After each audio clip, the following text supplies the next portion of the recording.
Assalamu alaikum, dear students. I hope all of you are fine and doing well. I'm your biology instructor, Dr. Jamshed. Dear students, आज हम MD-cat biology का जो unit discuss करने लगे हैं that is about prokaryotes. अब kingdom prokaryotic हम discuss करेंगे और किंगडम प्रोक्रियोटिक के अंदर आपको पता है हमने बैक्टीरिया को डिस्कस करना है जिसमें उनका साइज है, शेप है, स्ट्रक्चर है, न्यूट्रिशन कैसे होगी, रेस्पिरेशन कैसे करते हैं, रिप्रोडक्शन कैसे करते हैं और उन बैक्टीरिया की इंपॉर्टेंस और कंट्रोल क्या है और लास्ट में हमारे पास है सियानो बैक्टीरिया की इंपॉर्टेंस। तो इन हमने सब टॉपिक्स को डिस्कस करना है। तो हम मूव करते हैं अपने टॉपिक्स की जानिब। तो बेटा फर्स्ट ऑफ ऑल हमारे पास इंट्रोडक्शन है। डियर स्टूडेंट्स, आपको पता है कि इन ग्रीक हमारे पास जो वर्ड प्रो है इसका मतलब क्या होता है बिफोर, और करियोन का मतलब क्या होता है बेटा, करियोन का मतलब होता है न्यूक्लियस। तो इसका मतलब जो वर्ड प्रोक्रियोट है, ठीक है, इट मींस दैट कि हमारे पास बिफोर द न्यूक्लियस फॉर्मेशन जो हमारे पास सेल प्रेजेंट था उसे हमने क्या नाम दिया था, प्रोक्रियोटिक सेल का नाम दिया था। अब देखिए हमारे पास डियर स्टूडेंट्स एक डच साइंटिस्ट था जिसका नाम था एंटोनी वेन ल्यूवेनहुक। उसने फर्स्ट टाइम बेटा इन मैक्रोब्स को रिपोर्ट किया था, जैसे कि बैक्टीरिया हो गए या प्रोटोजो। अब हमारे पास इनको उसने नाम दे चुके बहुत समाल थे, ठीक है।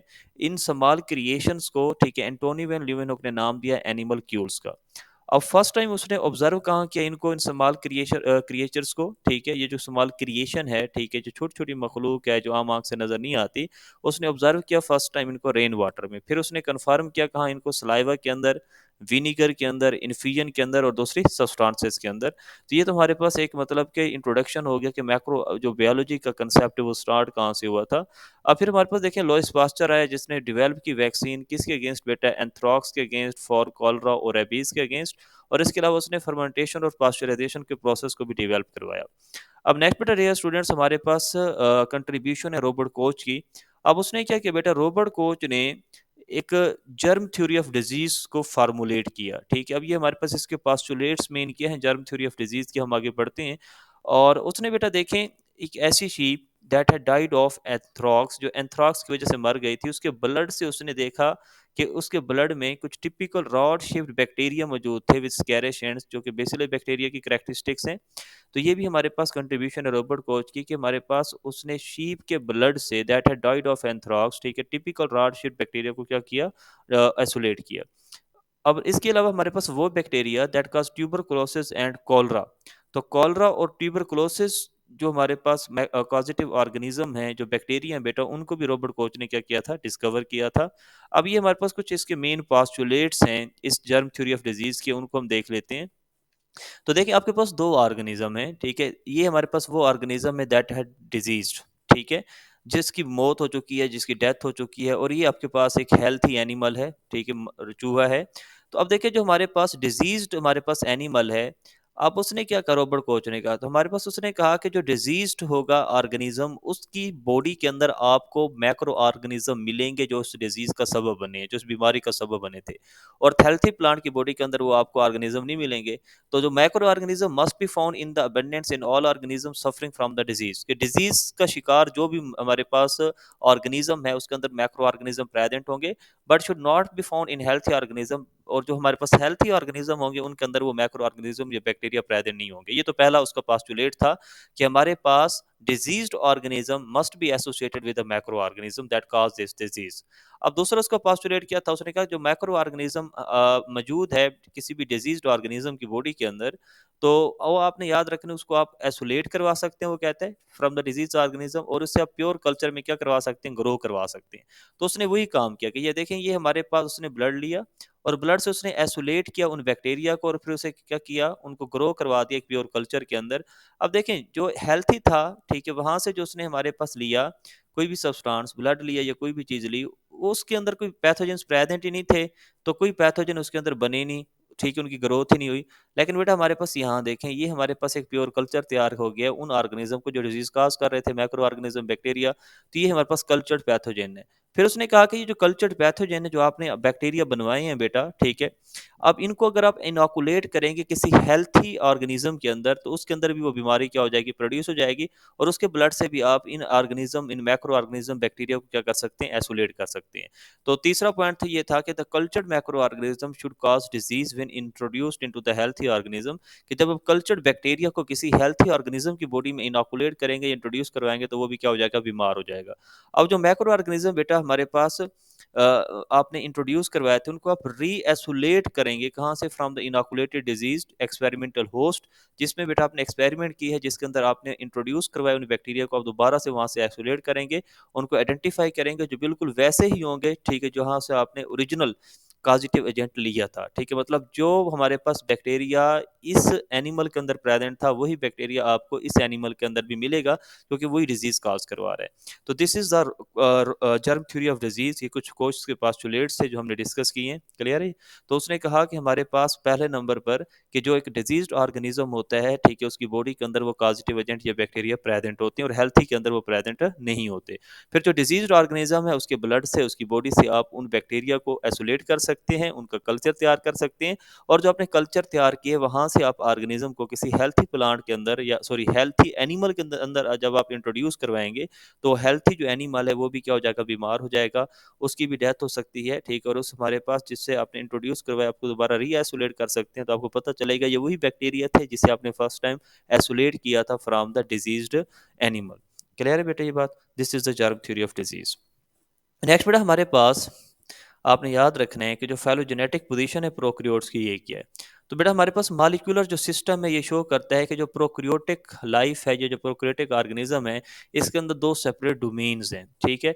अब दो ग्रुप्स बनाए जाते हैं बेटा, एक को आप नाम देते हैं यू बैक्टीरिया या बैक्टीरिया का, और दूसरा बेटा हमारे पास है आर्क्यू बैक्टीरिया एंड और आर्किया, ठीक है। तो दो ग्रुप्स बन गए, एक आपके पास बन गया बेटा यू बैक्टीरिया का ग्रुप और दूसरा बन गया आर्क्यू बैक्टीरिया का। आर्क्यू बैक्टीरिया पुराने हैं, अब वो कहते हैं ये इवोल्व हुए independently from an ancient common ancestor, एक ही इंसेस्टर से बेटा ये इंडिपेंडेंटली क्या हुए, इवोल्व हुए। और इनके अंदर जो मोस्ट फंडामेंटल डिफरेंस है बिटवीन दीज टू डोमेन, वो बेटा इनका न्यूक्लिक एसिड है, ठीक है। मतलब आप इनको किस बेस पर बेटा डिफ्रेंशिएट कर सकते हैं कि आर्कियो बैक्टीरिया ये है और यू बैक्टीरिया ये है, उसमें जो फंडामेंटल डिफरेंस है that is the nucleic acid. और न्यूक्लिक एसिड भी कौन सा, राइबोसोमल आरएनए। तो ये आपने याद रखने को, on the basis of ribosomal RNA आप इनको क्या कर सकते हैं, अलग कर सकते हैं।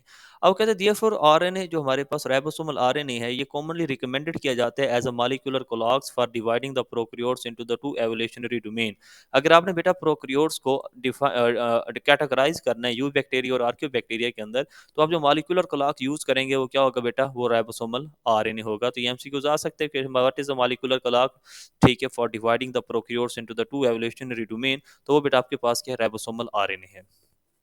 अब देखिए ये हमारे पास डिफरेंस है यू बैक्टीरिया और आर्कियो बैक्टीरिया का, ठीक है, इसे हम देखते हैं कि क्या क्या डिफरेंसेस इसके अंदर प्रेजेंट है। पहला जो हमारे पास डिफरेंस है बेटा that is ribosomal RNA sequence.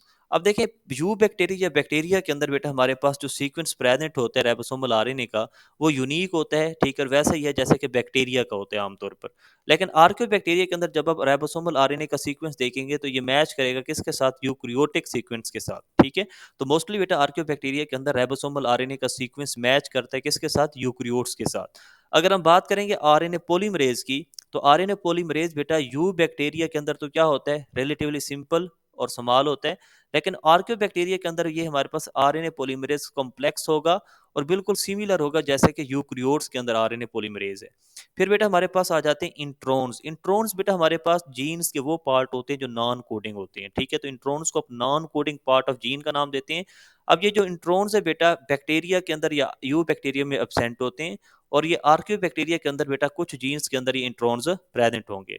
फिर अगर पेप्टाइडोग्लाइकेन की बात करें जो सेल वॉल के अंदर प्रेजेंट है, ठीक है, तो जो यू बैक्टीरिया है बेटा, जिससे सिंपली आप बैक्टीरिया कह सकते हैं, उनकी सेल वॉल में पेप्टाइडोग्लाइकेन प्रेजेंट होती है। और आर्कियो बैक्टीरिया के अंदर पेप्टाइडोग्लाइकेन नहीं होती, इसके अंदर ग्लाइकोजन, ग्लाइकोप्रोटीन और ग्लाइकोलिपिड होती है। अब देखिए बेटा हमारे पास मिम्ब्रेन लिपिड्स, ठीक है, जो हमारे पास मिम्ब्रेन के अंदर लिपिड्स हैं, यू बैक्टीरिया के अंदर उन लिपिड्स में कार्बन चेन क्या होगी, अनब्रांच्ड होगी। और यहाँ हमारे पास आर्कियो बैक्टीरिया के अंदर जो कार्बन चेन होगी वो क्या होगी, ब्रांच्ड होगी। एंटीबायोटिक सेंसिटिविटी की बात करें, तो बेटा हमारे पास यू बैक्टीरिया जो हैं या सिंपली आप बैक्टीरिया कह लें, ठीक है, they show response to the antibiotic. क्यों रिस्पॉन्स शो करते हैं, मतलब एंटीबायोटिक्स आएंगे यू बैक्टीरिया को इनहिबिट कर सकती हैं, क्यों, क्योंकि इनके अंदर सेल वॉल प्रेजेंट है, पेप्टाइडोग्लाइकेन। तो एंटीबायोटिक जो हमारे पास मोस्टली वो इंटरफेयर करती है with the synthesis of cell wall, मतलब कि वो पेप्टाइडोग्लाइकेन को छेड़ेगी। तो अब जिसके अंदर पेप्टाइडोग्लाइकेन है उसको इनहिबिट कर दिया जाएगा, ठीक है। तो एंटीबायोटिक अपना इफेक्ट शो कर देंगी और बैक्टीरिया को हम कहेंगे कि उसने रिस्पॉन्स शो कर दी है, ठीक है, एंटीबायोटिक ने उसको इफेक्ट कर दी है। लेकिन बेटा एंटीबायोटिक हमारे पास ये जाकर आर्कियोबैक्टीरिया के अंदर किसी भी इनहिबिशन को मतलब नहीं करवा सकती, कोई भी इनहिबिशन एक्टिविटी नहीं हो गई, क्योंकि बेटा हमारे पास आर्कियोबैक्टीरिया के अंदर पेप्टाइडोग्लाइकेन होती ही नहीं है सेल वॉल में। उनकी जो सेल वॉल है बेटा वो हमारे पास मिलकर बनती है ग्लाइकोप्रोटीन से। ठीक है, हमारे पास ग्लाइकोप्रोटीन होगी, और इसके अलावा हमारे पास पॉलीसेकेराइड्स हो गए। तो ये हमारे पास वो चीज़ें हैं बेटा जो हमारे पास प्रेजेंट हैं in the cell wall of archaeobacteria. तो अब वहाँ पेप्टाइडोग्लाइकेन तो नहीं है, तो हमारे पास एंटीबायोटिक जाकर कैसे अपने इफेक्ट को शो करेंगे? तो मोस्टली जो आर्कियोबैक्टीरिया they have strong resistance against the antibiotics. Next बेटा हमारे पास एग्जांपल की बात करें तो देखें, स्ट्रिप्टोकोकस है, स्टेफाइलोकोकस है, vibrio, escherichia coli, pseudomonas, these are example of eubacteria. और हमारे पास यहाँ पर तीन एग्जांपल्स है कि मिथेनोजेंस हैं, थर्मोफाइल्स हैं, और फिर हमारे पास हेलोफाइल्स हैं। These are example of archaebacteria. Methanogen इसलिए कहते हैं कि ये जो मैक्रो ऑर्गेनिज्म ये मीथेन प्रोड्यूस करते हैं। थर्मोफाइल्स का मतलब है वो macro organism that live in extremely hot condition. और हेलोफाइल्स का मतलब है that live in high salt environment, जैसे कि डेड सी। तो हमारे पास मिथेनोजेंस, हेलोफाइल्स और thermophiles, these are example of archaebacteria. Next बेटा हमारे पास देखिए, अगर हम साइज की बात करें, ठीक है, हमारे पास मोस्टली बैक्टीरिया का साइज क्या है? तो बेटा डियर स्टूडेंट्स आपने याद रखना है, या हमारे पास बैक्टीरियल सेल की जो रेंज है, ठीक है, अगर जनरली रेंज पूछी जाए तो आपने बतानी है रेंज कितनी होगी। 0.1 से 600 माइक्रोमीटर तक साइज हो सकता है बैक्टीरिया का। कहाँ से कहाँ? 0.1 से 600 माइक्रोमीटर। अगर हमारे पास माइकोप्लाज्मा, माइकोप्लाज्मा स्मॉलेस्ट बैक्टीरिया बेटा that infect the animal cell, ठीक है। और दूसरे होते हैं फाइटोप्लाज्मा। फाइटोप्लाज्मा भी हमारे पास जस्ट लाइक मैकोप्लाज्मा स्मॉलेस्ट हमारे पास बैक्टीरिया है दैट इन्फेक्ट प्लांट सेल। तो अगर एनिमल सेल को इन्फेक्ट करते हैं तो नाम है मैकोप्लाज्मा, और अगर ये प्लांट सेल को इन्फेक्ट करेंगे तो नाम क्या हो जाएगा? फाइटोप्लाज्मा। और इनकी साइज की बात करें तो कितना होता है? 100 से लेकर 200 नैनोमीटर तक, ठीक है। सबसे स्मॉलेस्ट साइज क्या है? किसका है? मैकोप्लाज्मा का है। कहाँ से कहाँ? 100 से 200 नैनोमीटर। यूनिट याद रखने, रेंज थी 0.1 से 600 मैक्रोमीटर। और मैकोप्लाज्मा की हमारे पास जो रेंज है वो है 100 से लेकर 200 नैनोमीटर तक। वहाँ मैक्रोमीटर था, यहाँ क्या नैनोमीटर है। नेक्स्ट एस्क्रेशिया कुलाई की अगर हम बात करते हैं बेटा, तो विड्थ कितनी हो सकती है? 1.1 से 1.5 माइक्रोमीटर हो सकती है, और लेंथ कितनी हो सकती है? 2 से 6 माइक्रोमीटर हो सकती है। नेक्स्ट अगर स्पैरोकीट की बात करें बेटा, तो स्पैरोकीट की लेंथ कितनी हो सकती है? 500 माइक्रोमीटर तक हो सकती है। और स्टेफैलोकोकाई और स्ट्रिप्टोकोकाई की बात करें तो इनका डायमीटर कितना होता है? 0.71 से लेकर 0.5 से लेकर 1.25 माइक्रोमीटर डायमीटर हो सकता है। कितना होगा स्टेफैलोकोकाई या स्ट्रिप्टोकोकाई का? 0.75 से लेकर 1.25 माइक्रोमीटर। नेक्स्ट अगर हम बात करें जो लार्जेस्ट बैक्टीरिया है, इसका नाम हमारे पास क्या है बेटा? This is known as epulopiscium fishelsoni. ये हमारे पास लार्जेस्ट प्रोक्रियोटिक सेल भी है, लार्जेस्ट बैक्टीरिया भी है, जिसका नाम है इप्यूलोपिशम फिशलसोनी। ये रहता क्या बेटा? ये रहता है in the intestine of brown surgeon fish, जिसे एकेंथ्रस निग्रोफस्कस भी कहते हैं। तो इसमें बेटा हमारे पास देखिए इसकी लेंथ कितनी है? 600 माइक्रोमीटर है। और हमारे पास विड्थ या डायमीटर कितना होगा? 80 माइक्रोमीटर होगा। तो ये हमारे पास सारे जो वैल्यूज हैं बेटा, ये एमसीक्यूज पॉइंट ऑफ व्यू से बहुत ज्यादा इंपॉर्टेंट है। क्लियर होगी ये बात? तो एपियोलोपिशम फिशलसोनी कितना होगा? इसके हमारे पास डायमेंशन कितनी होगी? 600 माइक्रोमीटर लॉन्ग होगा, और 80 माइक्रोमीटर क्या होगा बेटा? ये वाइड होगा। ठीक है, ये चीजें आपने याद रखनी है। नेक्स्ट बेटा हमारे पास अगर शेप्स ऑफ बैक्टीरिया की बात करें, तो हमारे पास जो बैक्टीरिया हैं इनकी तीन शेप्स हैं। सॉरी। तो अगर हम शेप्स ऑफ बैक्टीरिया की बात करते हैं, तो हमारे पास जो बैक्टीरिया हैं इनकी तीन शेप्स हो सकती हैं। कुछ बैक्टीरिया हमारे पास स्फेरिकल होते हैं जिन्हें कोकाई कहते हैं। कुछ बेटा रॉड शेप्ड होते हैं जिन्हें आप बेसिलाई बैक्टीरिया का नाम देते हैं। और कुछ स्पाइरल शेप बैक्टीरिया होते हैं जिन्हें स्पेरिलाई का नाम देते हैं। और कुछ बेटा ऐसे बैक्टीरिया भी प्रेजेंट है जिनकी शेप प्लियोमॉर्फिक होती है। प्लियोमॉर्फिक का मतलब होता है बेटा जिनकी शेप चेंज होती रहे, एक से ज्यादा शेप हो। जैसे कि हमारे पास एक बैक्टीरिया, उसका नाम है हेलिकोबैक्टर पैलोराई। अब जो हेलिकोबैक्टर पैलोराई है, ये हमारे पास स्पाइरल शेप भी हो सकता है, ठीक है, हेलिकल शेप होती है। और ये स्फेरिकल भी हो सकता है। तो अब इसकी दो डिफरेंट शेप्स हैं, तो ये हमारे पास जो बैक्टीरिया होगा हेलिकोबैक्टर पैलोराई, ये कौन सा होगा? प्लियोमॉर्फिक बैक्टीरिया होगा। अब हमने जो डिस्कस करने बेटा, दिस इज कोकाई। आपको कई मैंने बताया है कि ये हमारे पास क्या होते हैं? स्फेरिकल होते हैं। इनकी शेप क्या होती है? ऑलमोस्ट स्फेरिकल होती है, ठीक है। तो ये हमारे पास कहलाती हैं दीज आर स्फेरिकल बैक्टीरिया, ठीक है, बिल्कुल गोल गोल होते हैं। तो इन्हें आप सिंगुलर हो तो कोकस, बहुत सारे हो तो क्या नाम देंगे? कोकाई का नाम देंगे।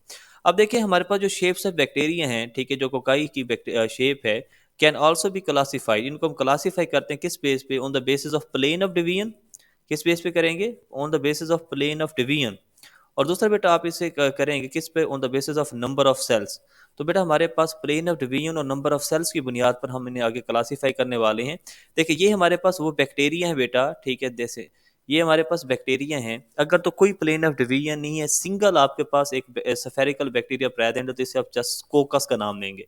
अगर हमारे पास प्लेन ऑफ डिवीजन है वन, देखिए ये वर्टिकल प्लेन ऑफ डिवीजन है, ठीक है। इस वर्टिकल प्लेन ऑफ डिवीजन में अगर हमारे पास दो साथ पेयर की फॉर्म में हमारे पास कोकाई प्रेजेंट होंगे, तो उसे आप डिप्लो कोकाई का नाम देंगे।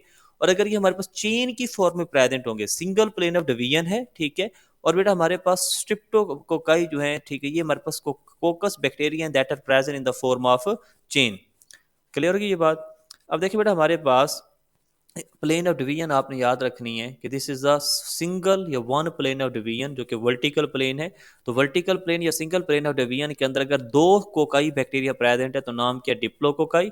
और अगर स्ट्रेट चेन प्रेजेंट है, ठीक है, चेन की शक्ल के अंदर प्रेजेंट है, तो नाम क्या हो जाएगा, स्ट्रिप्टोकोकाई हो जाएगा। नेक्स्ट बेटा हमारे पास देखें ये बैक्टीरिया है जिसमें हमारे पास प्लेन ऑफ डिवीजन कितने नजर आ रहे हैं, दो। एक प्लेन ऑफ डिवीजन ये है, दूसरा ये, दोनों बेटा हमारे पास वर्टिकल प्लेन्स हैं, और दोनों वर्टिकल प्लेन के दरमियान जो एंगल बन रहा है वो 90 का बन रहा है। तो हमारे पास दो प्लेन ऑफ डिवीजन है, और इसमें बेटा हमारे पास जो शेप ऑफ बैक्टीरिया आपको देखिए यहाँ नजर आ रही है, तो कितने कोकाई नजर आ रहे हैं, चार कोकाई अरेंज है in the form of square. तो स्केयर शेप के अंदर चार कोकाई प्रेजेंट हो तो इसका नाम क्या हो जाता है, टेट्रॉड। क्या हो जाएगा, टेट्रॉड। तो टू प्लेन ऑफ डिवीजन में चार बैक्टीरिया स्केयर शेप बना रहे होते हैं, तो इसका नाम क्या होता है, टेट्रॉड होता है। नेक्स्ट बेटा हमारे पास है three plane of division. Three plane of division में क्या होता है, देखें दो तो वही वर्टिकल प्लेन्स हो गए that are perpendicular to each other, और तीसरा बेटा ये प्लेन है जो कि हमारे पास क्या है, हॉरिजॉन्टल है। ये भी बेटा हमारे पास दोनों वर्टिकल प्लेन्स के परपेंडिकुलर होते हैं। तो थ्री प्लेन ऑफ डिवीजन के अंदर दो वर्टिकल प्लेन्स होते हैं और एक क्या होते हैं, हॉरिजॉन्टल। और इसमें बेटा हमारे पास क्या बनते हैं, क्यूब। और क्यूब के अंदर कितने कोकाई बैक्टीरिया होते हैं बेटा, आठ। तो ये आठ बैक्टीरिया का क्या बनेगा, क्यूब बनेगा, जिसे आप सार्सिना कहेंगे। तो sarcina is the cocci of, ठीक है, is the cube of eight cocci in three plane of division. Next बेटा हमारे पास अगर इरेगुलर, ठीक है, रैंडम प्लेन ऑफ डिवीजन हो, इरेगुलर हमारे पास अरेंजमेंट हो कोकाई की, जस्ट लाइक दैट ग्रेप्स, जिस तरह ग्रेप्स का क्लस्टर होता है, गुच्छा होता है अंगूर का, तो इसी तरह हमारे पास अगर इरेगुलरली कोकाई अरेंज हो तो इसे आप क्या नाम देंगे, स्टेफेलो कोकाई का नाम देंगे। क्लियर है बेटा ये बात। तो ये इरेगुलर प्लेन ऑफ डिवीजन है और इसमें हमारे पास क्या बन रहा है, स्टेफेलो कोकाई बन रहा है। नेक्स्ट बेटा हमारे पास देखें शेप ऑफ बैक्टीरिया, या तो बेसिलाई हो सकते हैं या स्पेरिली हो सकते हैं। बेसिलाई बैक्टीरिया क्या होते हैं, रॉड शेप्ड होती हैं, ठीक है। इनकी अगर हम शेप की बात करें बेटा, तो जो आपके पास बेसिलाई बैक्टीरिया हैं, ठीक है, ये बिल्कुल ऐसे होंगे, दीज आर रॉड शेप्ड, ठीक है। और इनके अंदर सिर्फ एक ही प्लेन ऑफ डिवीजन होता है जो कि वर्टिकल प्लेन ऑफ डिवीजन है, ठीक है। तो ये हमारे पास जो रॉड शेप्ड बैक्टीरिया प्रेजेंट हैं, ठीक है, इसे आप क्या नाम देते हैं, बेसिलाई। और स्पायरली हमारे क्या पास क्या, these are spiral shaped bacteria. Clear होगी बेटा ये बात। नेक्स्ट बेटा हमारे पास देखें जो हमारे पास जितने भी बेसिलाई हैं, always divide in the vertical plane, ये हमेशा वर्टिकल प्लेन के अंदर ही डिवाइड करेंगे खुद को। और जो हमारे पास पैरल शेप्ड बैक्टीरिया हैं, ये सिंगल भी हो सकती हैं और इनकी कॉलोनीज भी बन सकती हैं, या हम आगे डिस्कस करते हैं। अब देखिए डियर स्टूडेंट्स, जो बेसिलाई बैक्टीरिया हैं, ठीक है, ये देखें, this is a single bacillus, ठीक है। ये हमारे पास क्या है बेटा, हमारे पास सिंगल बेसिलस है। और ये हमारे पास जब दो आ जाते हैं तो ये क्या बन जाते हैं, हमारे पास डिप्लोबेसिलाई, ठीक है। लेकिन प्लेन ऑफ डिवीजन क्या बेटा, हमारे पास एक ही है, ठीक है। देखिए ये हमारे पास ऊपर नीचे नहीं हो सकते, मतलब ऐसे नहीं होंगे, ठीक है। हमारे पास सिर्फ वर्टिकल प्लेन ऑफ डिवीजन होता है, ठीक है, एक ही प्लेन ऑफ डिवीजन होगा। अब ये तो हमारे पास करेक्ट है, दिस इज डिप्लोबेसिलाई। लेकिन अगर हमारे पास सपोज करें कि एक बैक्टीरियल सेल ये है और दूसरा बेटा हमारे पास बैक्टीरियल सेल ये हो गया है, तो ऐसा कभी नहीं होगा, ठीक है। मतलब इस तरह की अरेंजमेंट इनमें नहीं हो सकती। डिप्लो बेसिली हमेशा ये होगा जिसमें सिंगल प्लेन है, इसमें दो प्लेन आ जाते हैं। तो ये हमारे पास इनकरेक्ट है, क्योंकि हमारे पास bacilli always divide and single plane of division. Clear होगी ये बात। अब नेक्स्ट बेटा हमारे पास ये पेयर्स की शक्ल में प्रेजेंट है जो कि डिप्लो बेसिलाई हैं, ठीक है। Diplobacilli are always present in pairs in single vertical plane of division. Next बेटा हमारे पास देखिए चेन्स हैं। जब चेन बन जाए तो इसे कहते हैं स्ट्रिप्टोबेसिलाई, ठीक है। जिस तरह हमारे पास स्ट्रिप्टोकोकाई थे चेन के अंदर, तो इस तरह स्ट्रिप्टोबेसिलाई भी हमारे पास सिंगल प्लेन ऑफ डिवीजन के अंदर जब चेन बनाते हैं तो ये क्या बनता है, स्ट्रिप्टोबेसिलाई बनता है। और ये हमारे पास लॉन्ग चेन्स हो गई इनकी। नेक्स्ट बेटा हमारे पास देखें कुछ ऐसे भी बैक्टीरिया हैं जिनकी शेप क्या है बेटा, रॉड शेप्ड है, लेकिन उनके एंड्स क्या स्फेरिकल हैं। तो ऐसे बैक्टीरिया जैसे कि ये प्रेजेंट, इसे क्या नाम देंगे, कोकोबेसिलस का नाम देंगे। तो कोकोबेसिलस में हमारे पास बैक्टीरिया की शेप रॉड शेप्ड होती है विद स्कैरिश एंड्स। अगर एंड स्केयर शेप आ जाते हैं, स्फेरिकल आ जाते हैं, ठीक है, तो फिर उसे आप क्या नाम देंगे, कोकोबैसिलस का नाम देंगे। नेक्स्ट बेटा हमारे पास देखें ये जो स्पैरिलाई बैक्टीरिया या स्पैरल शेड बैक्टीरिया या जो सिंगल होती हैं या कॉलोनीज के फॉर्म में होती हैं। पहला बेटा हमारे पास वेब्रियो शेप है जिसे कॉमन शेप बैक्टीरिया भी कहते हैं, ठीक है। तो कर्व्ड और कॉमन शेप बैक्टीरिया का नाम क्या बेटा, दिस इज वेब्रियो, ठीक है। इनकी एग्जांपल भी हम आगे डिस्कस करते हैं। और जो हमारे पास थिक और रिजिड स्पाइरल शेड बैक्टीरिया होगा उसे कहेंगे स्पाइरिलम, क्या कहेंगे, दीज आर द स्पाइरिलम।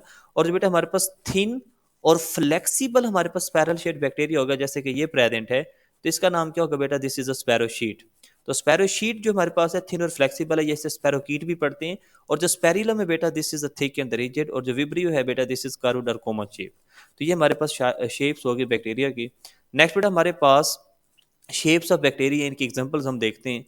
अब देखिए बेटा हमारे पास जो कोकाई बैक्टीरिया है, ठीक है, जिसे हम सफेरिकल बैक्टीरिया का नाम देते हैं। इसमें हमारे पास एग्जांपल कौन सी है, डिप्लोकोकस निमोनिया है, स्टेफेलोकोकस ओरियस है और नजीरा मेनिनजाइटिस, ठीक है। तो डिप्लोकोकस निमोनियाई, स्टेफेलोकोकस ओरियस और neisseria meningitis are the example of cocci. और अगर हम बेसिली बैक्टीरिया की बात करते हैं बेटा, तो बेसिली बैक्टीरिया के अंदर क्या आते हैं, रॉड शेड बैक्टीरिया में एस्क्रेशिया कोलाई आ जाता है और बेसिलस सबटाइलिस आ जाता है और सूडोमोनास आ जाता है। तो ये तीन आपके पास ऐसे बैक्टीरिया हैं जिनकी शेप क्या बेटा, रॉड शेप्ड है, एस्क्रेशिया कुलाई, बेसिलस सबटाइलिस और हमारे पास सूडोमोनास। और स्पाइरल शेप बैक्टीरिया में वेब्रियो कॉलरा हो जाता है जिसकी शेप वेब्रियो शेप है, कॉमन शेप्ड है। फिर हमारे पास हैफो मैक्रोबियम आ जाता है। एक हमारे पास ट्रैपोनिमा पैलिडम, ट्रैपोनिमा पैलिडम जो है बेटा, दिस इज स्पैरोशीट और स्पैरोकीट। और फिर हमारे पास स्पैरिलम मैनस आ जाता है जो कि स्पैरिलम है, थिक होता है, ठीक है, रिजिड होता है। तो these are the example of spiral shaped bacteria. अब नेक्स्ट बेटा हमारे पास है classification of bacteria on the basis of the flagella, ठीक है। तो फ्लैजेला की बेस पर हम, ठीक है, बैक्टीरिया को क्लासिफाई करते हैं टू डिफरेंट शेप्स। अब डियर स्टूडेंट्स, ये हमारे पास फ्लैजेला होता क्या है, this is a thread like structure that originate from the bacterial cell body, ठीक है। बैक्टीरियल सेल बॉडी साइटोप्लाज्म में प्रेजेंट होती है just beneath the cell membrane, वहां से एक जो थ्रेड लाइक स्ट्रक्चर नजर आता है, ठीक है, निकलता है जो थ्रेड लाइक स्ट्रक्चर, से फ्लैजेला का नाम देते हैं। एक हो तो फ्लैजेलम, बहुत सारे फ्लैजेला। तो bacteria classified on the basis of arrangement of flagella, ठीक है। अरेंजमेंट ऑफ फ्लैजेला की बेस पर हम इनको क्लासिफाई करेंगे। हम देखेंगे कि प्रेजेंस और अब्सेंस ऑफ फ्लैजेला, कि फ्लैजेला प्रेजेंट है या नहीं है, ठीक है। अगर प्रेजेंट है तो नंबर ऑफ फ्लैजेला है कितने सेल के अंदर, ठीक है, और उनका पैटर्न ऑफ अटैचमेंट क्या है। तो प्रेजेंस और अब्सेंस ऑफ फ्लैजेला की बेस पे, नंबर ऑफ फ्लैजेला की बेस पे और अटैचमेंट, जो पैटर्न ऑफ अटैचमेंट है फ्लैजेला का, उस बेस पर हम बैक्टीरिया को क्या करेंगे, क्लासीफाई करेंगे। अब देखिए हमारे पास ये जो बैक्टीरिया है, ठीक है, जिसके अंदर फ्लैजेला होता ही नहीं है, अब्सेंट होते, इसे कहते हैं ए ट्राइकस।